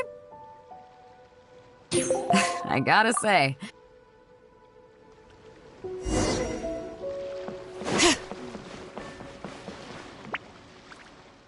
Listen up, everyone can... Great, it's settled then. Well... The fishing village near Wangshu Inn? That place is deserted now, isn't it? How do you even know that place anyway? It's tiny. I don't think I've ever seen it on a single map. Treasure? There? I guess I missed out on that one. It just so happens that that little village is where I grew up. Now that you've mentioned it, it's given me the urge to go back and take a look around. How about we take this opportunity to pay my old home a visit?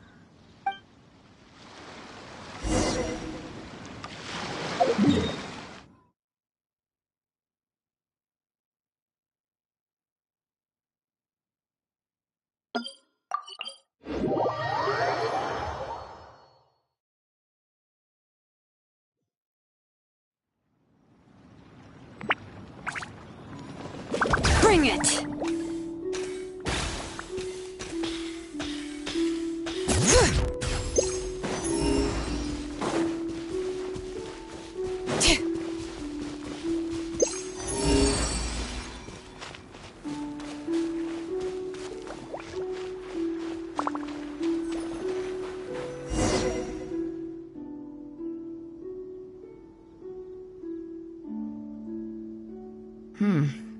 It's certainly seen better days. It was never that impressive, but at least back in the day, it was a lively village and home to several families. I wonder how long these last few old houses will remain standing. Nothing as dramatic as you might think. A few small incidents occurred, and then people began to leave. Come on, let's take a walk around. People used to call this place Downriver because the villagers apparently moved here from a place called Upriver. With them, they brought their knowledge of fishing, which had been passed down from generation to generation. I learned a lot from them when I was here. Now Upriver is long gone, and Downriver is all but deserted. It won't be long before no one even remembers what these places are called.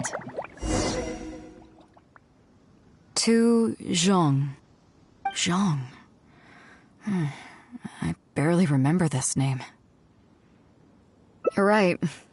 I was only about 5 or 6 years old when I first arrived here. I was homeless and had to wander around the streets. I remember finally managing to find half a rice bun, but then a stray dog jumped out and snatched it away from me.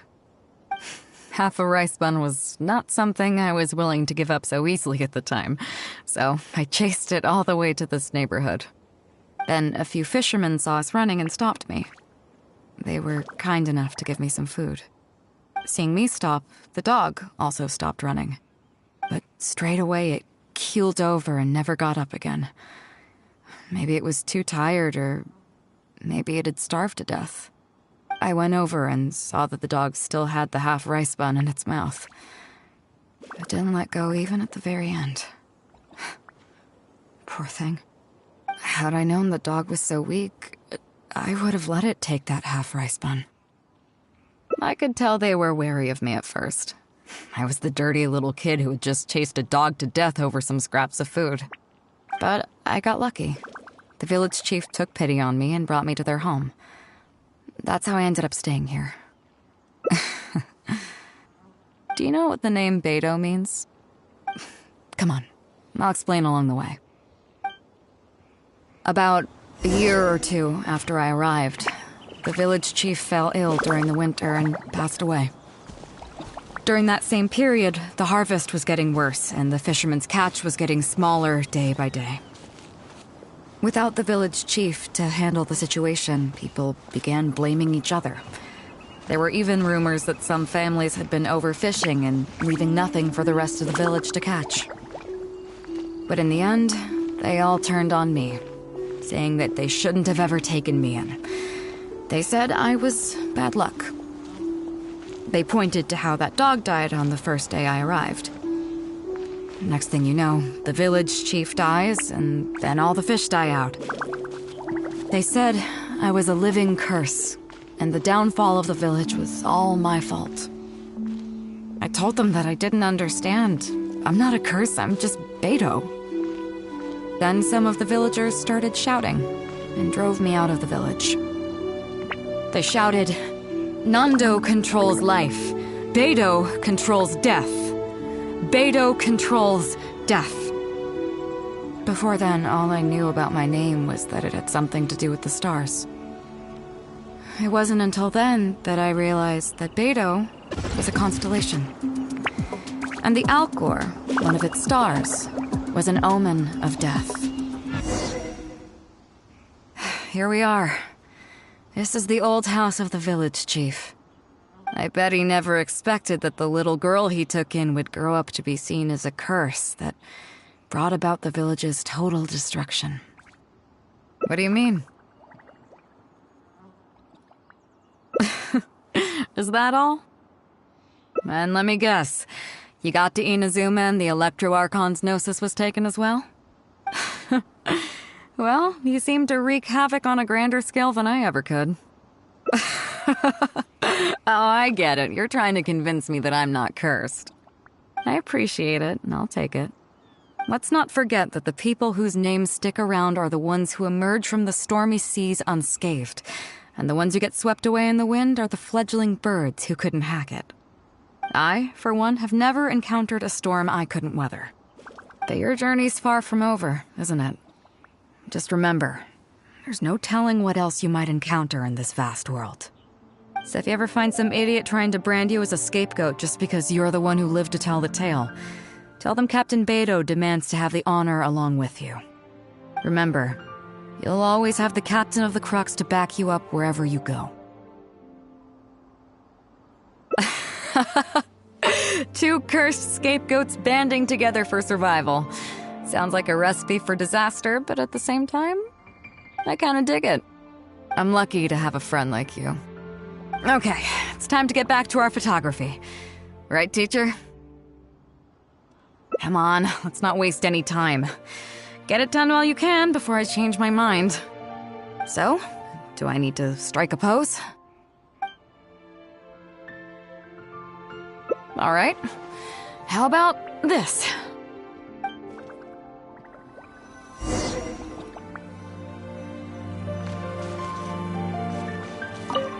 How about this pose?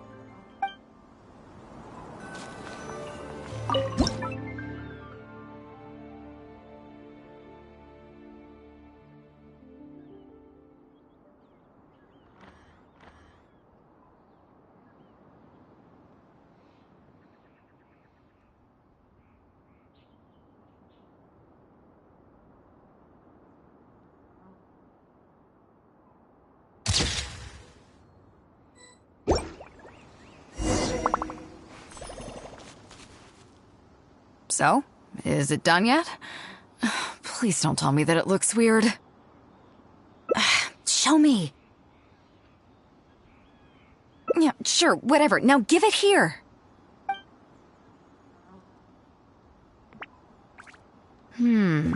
Yes. I see. All right. On behalf of the Crux, thank you very much for your photography class today. You've been an excellent teacher, and I couldn't be more satisfied. Now, as captain of the Crux, I am exercising my official right to requisition this photograph for future promotion and recruitment purposes. So I'm afraid I'll be holding on to this. That's fine with you, though, right?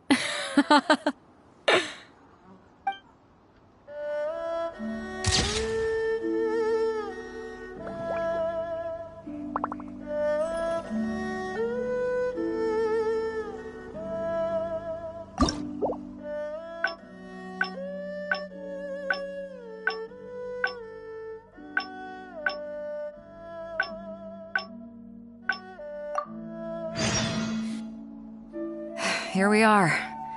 This is the old house of the village chief. I bet he never expected that the little girl he took in would grow up to be seen as a curse that brought about the village's total destruction. What do you mean? Is that all? And let me guess, you got to Inazuma and the Electro Archon's Gnosis was taken as well? Well, you seem to wreak havoc on a grander scale than I ever could. Oh, I get it. You're trying to convince me that I'm not cursed. I appreciate it, and I'll take it. Let's not forget that the people whose names stick around are the ones who emerge from the stormy seas unscathed, and the ones who get swept away in the wind are the fledgling birds who couldn't hack it. I, for one, have never encountered a storm I couldn't weather. But your journey's far from over, isn't it? Just remember, there's no telling what else you might encounter in this vast world. So if you ever find some idiot trying to brand you as a scapegoat just because you're the one who lived to tell the tale, tell them Captain Beidou demands to have the honor along with you. Remember, you'll always have the captain of the Crux to back you up wherever you go. Two cursed scapegoats banding together for survival. Sounds like a recipe for disaster, but at the same time, I kinda dig it. I'm lucky to have a friend like you. Okay, it's time to get back to our photography. Right, teacher? Come on, let's not waste any time. Get it done while you can before I change my mind. So, do I need to strike a pose? All right. How about this?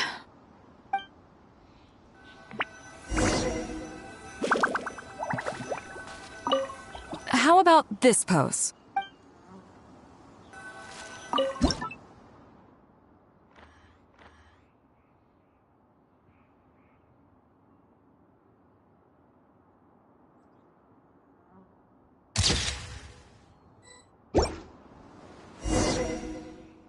So, is it done yet? Please don't tell me that it looks weird. Show me. Yeah, sure, whatever. Now give it here.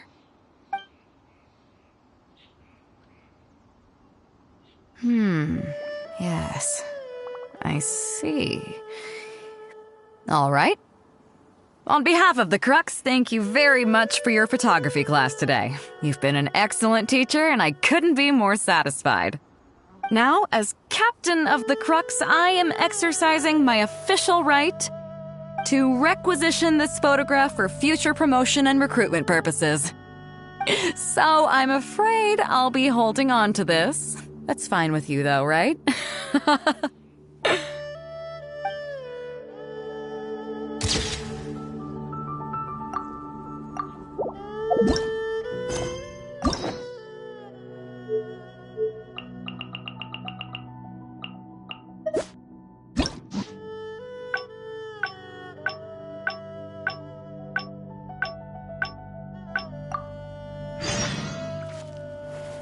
Here we are. What? The nerve! What do you think this is? I don't want to do this whole modeling thing. Hey, cut it out. No more pictures.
of the valley!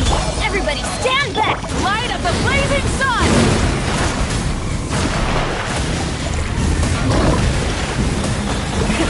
Rev the engines!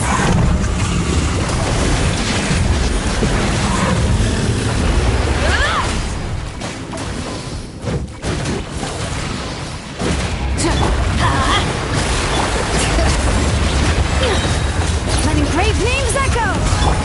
Yoo-hoo! Let's light it up! Teamwork is dream craft from the sky! The flame burns.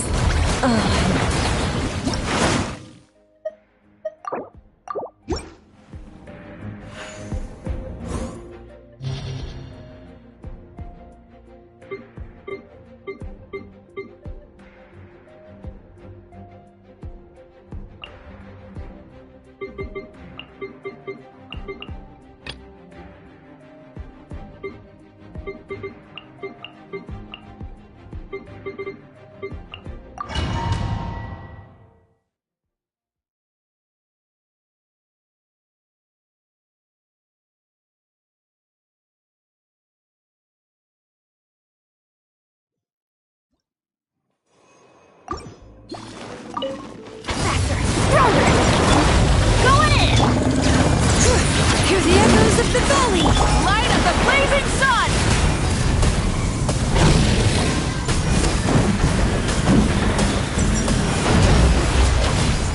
Try and stop me! Bring it! Let the mountain's veins boil! Quick as a flash! On my... Light it up! Pyroclastic surge! Teamwork is dreamwork! Not bad. The end of our legacy.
Stabilize!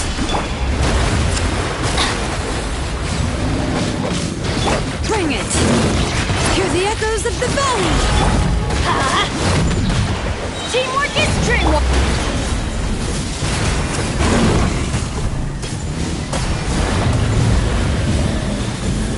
Full throttle!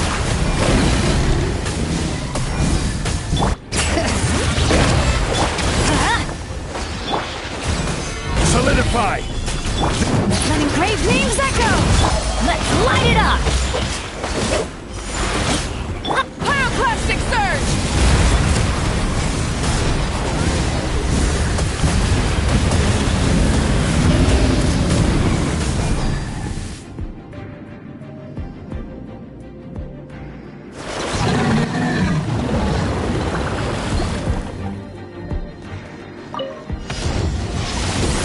Gotcha! Game's up!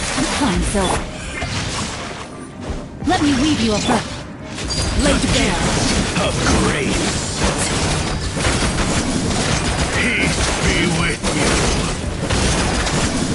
The name of the truth. You two! Time to end them! The power. Things are about to get dicey. Rain outlines your fate. Transfix you free. Hear ye the words of joy. The door is opened unto you. Laid bare. Here comes the catch. Take it easy. Rain cutter. Get to work!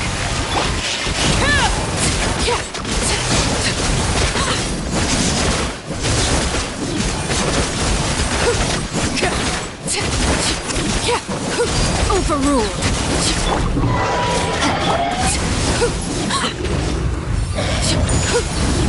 Fulfill our pact! Keep lolling!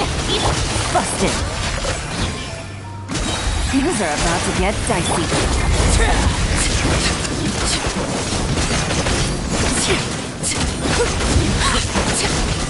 Transfixed!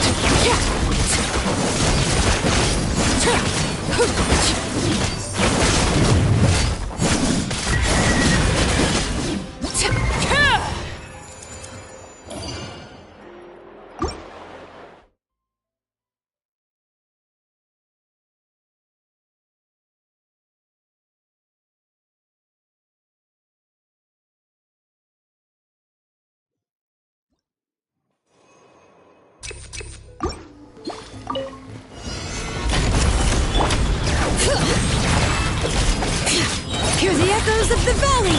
Everybody stand back! Light up the blazing sun!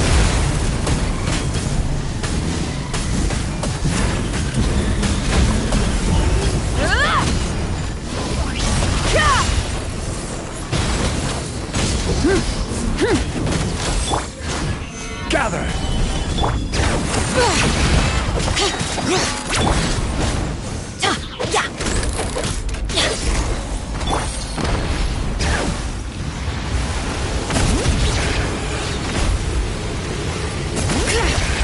Let engraved names echo! Huh? I'm going in! Pyroclastic surge!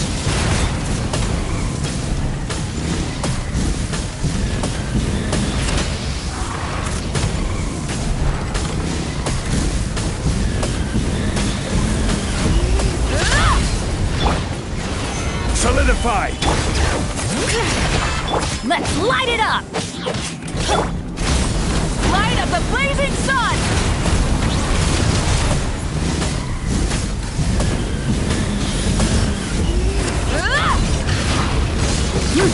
Crumble!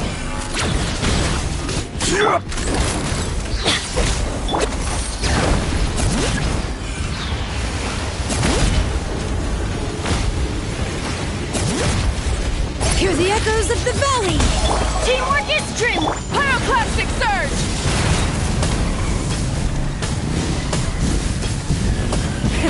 Rev the engines!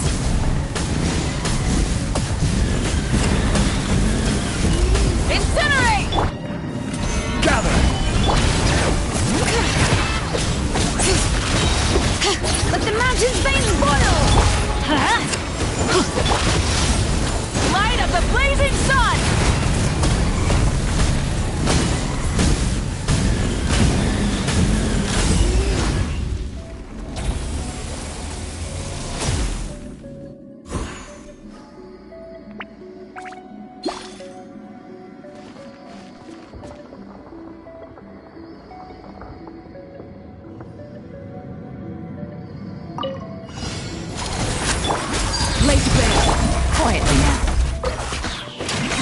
comes the catch. Witness the power of...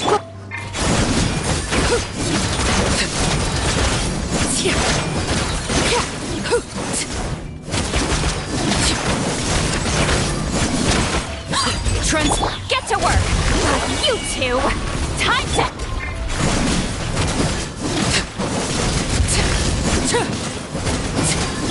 Gotcha. Game's up. Fun's over.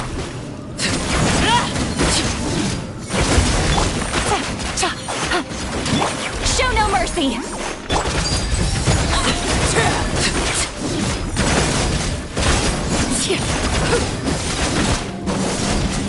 No, my sword!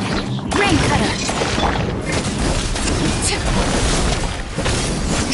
Overruled!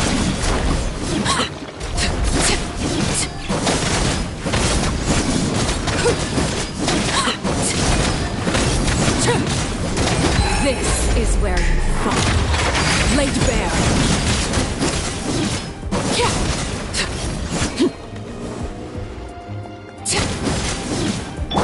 Busted!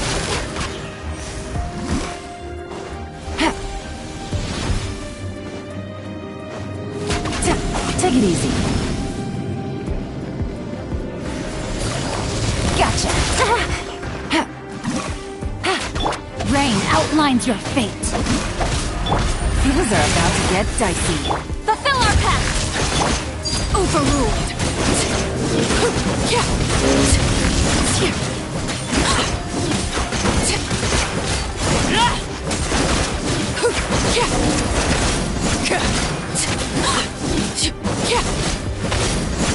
Transfix! Busted. Huh? Let me weave you a bird. Get to work!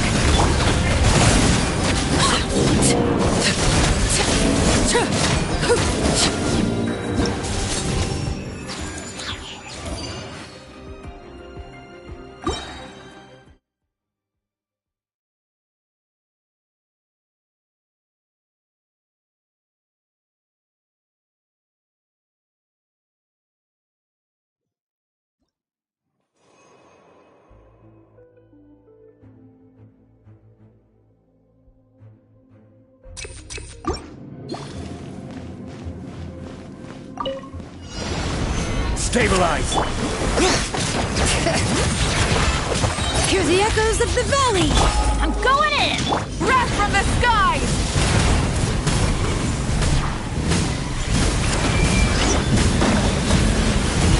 Incinerate! Light it up! Order guide you! Bring it! Let's light it up! Light up a blazing sun!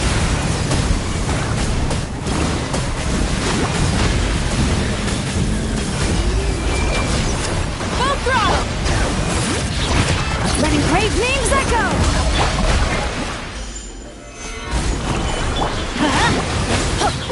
Teamwork is dream! Wrath from the skies!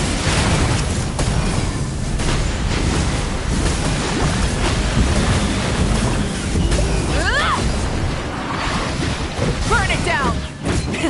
Rev the engines!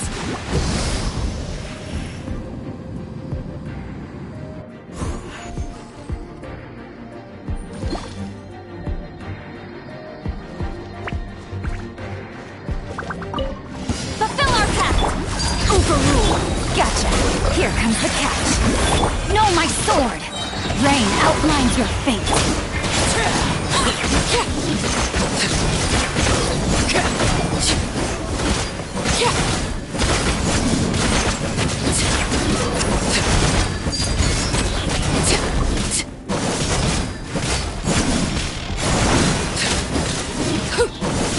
Witness my rise.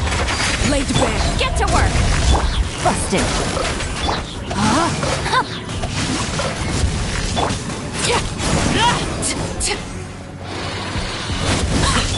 Things are about to get dicey. Rain cutter!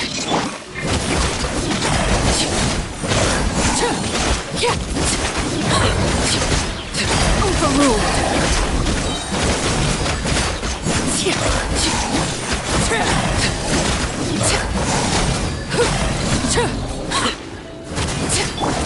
Quietly now. Show no mercy! Suffer the wrath of Easley! Witness the power of... Here comes the catch. Transfixed!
Solidify!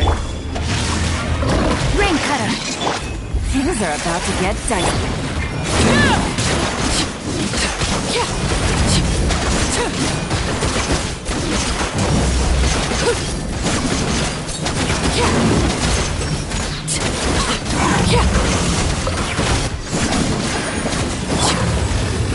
Stabilize! No, my sword! Let me weave you a verse.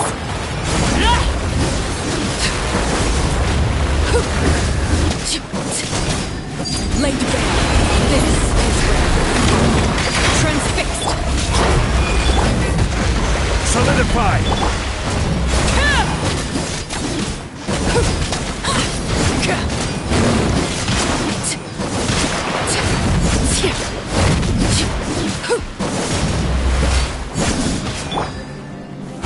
Gather! Overruled.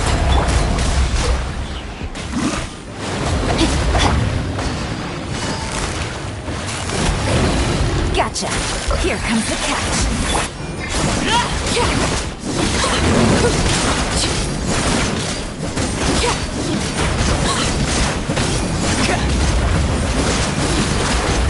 Transfixed. Everlasting as the moon. Laid bare. Busted. Solidify!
Going into a trance is risky for most people, so don't get any ideas.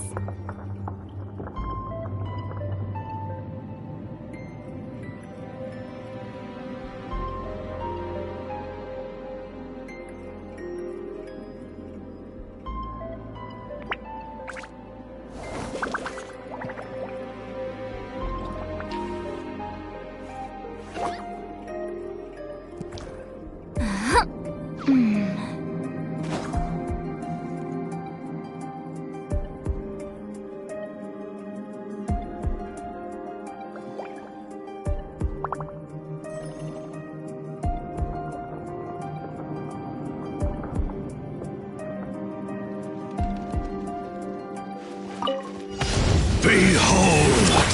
The abyss! The echoes of the valley! I'm going in! Pyroclastic surge! Hear the truth!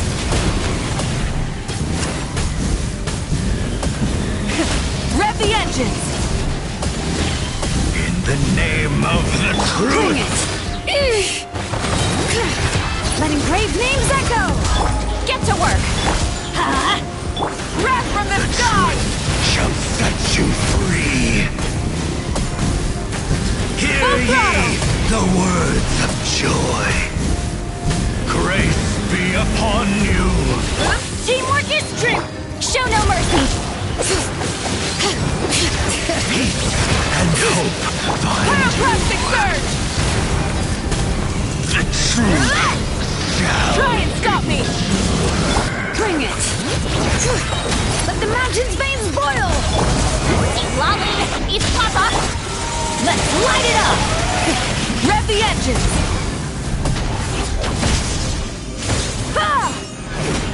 Light up the blazing sun!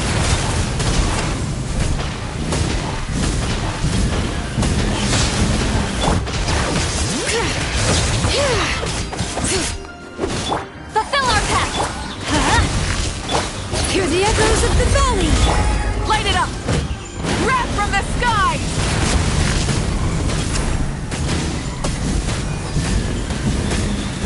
I'm going in!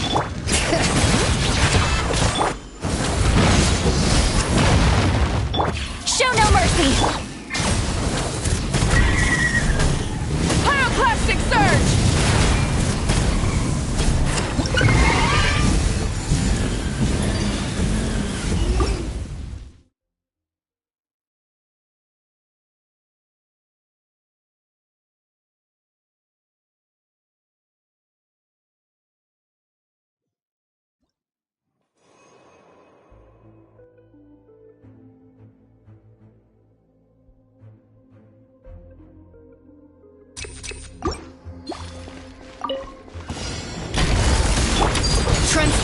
Rain outlines your fate. Witness it. Things are about to get dicey. gather!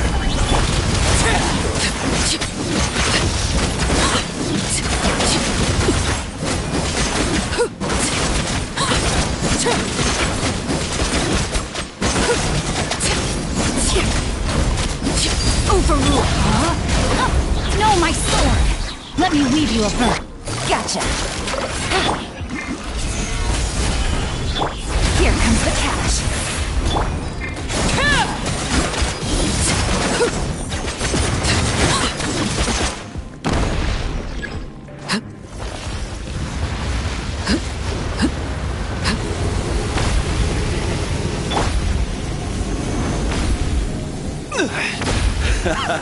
This is getting interesting. You shouldn't see me like this. Rain outlines your fate. Witness the power. Quietly now. Game's up.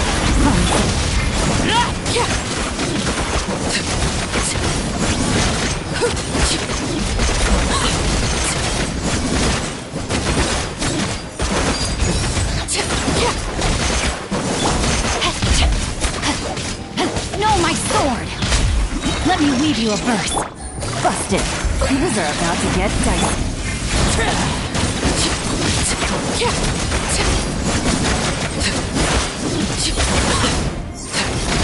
Transfixed.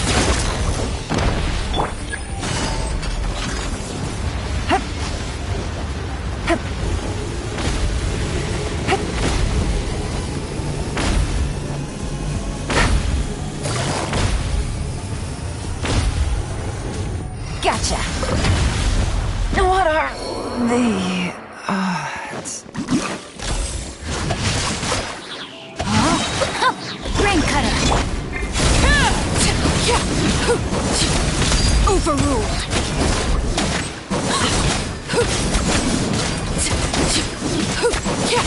Witness my rise. Transfixed.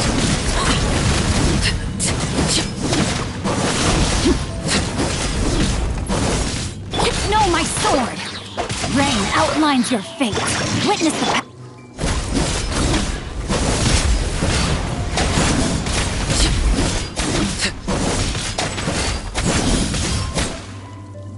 Laid bare.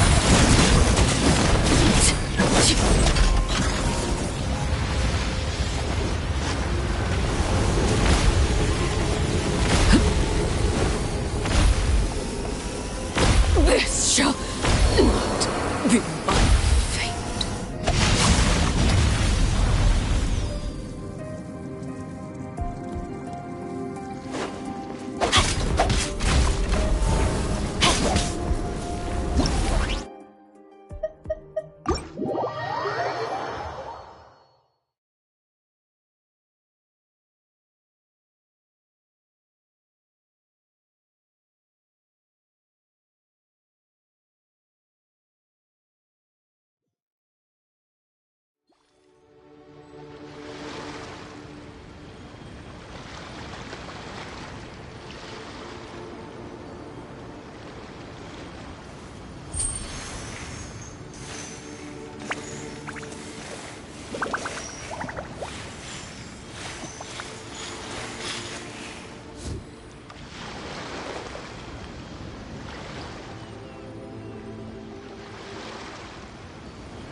We should, take a break after all that running around. Yeah, let's rest here for a bit.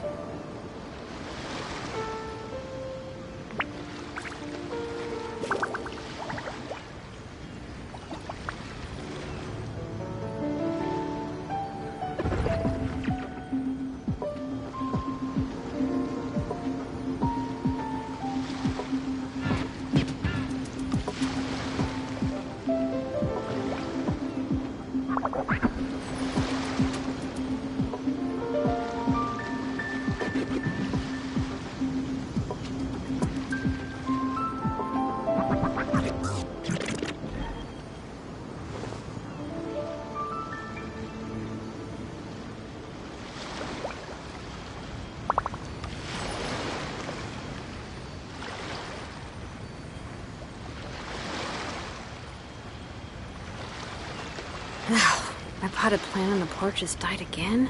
I was watering it every day. Ugh, don't tell me I overdid it this time.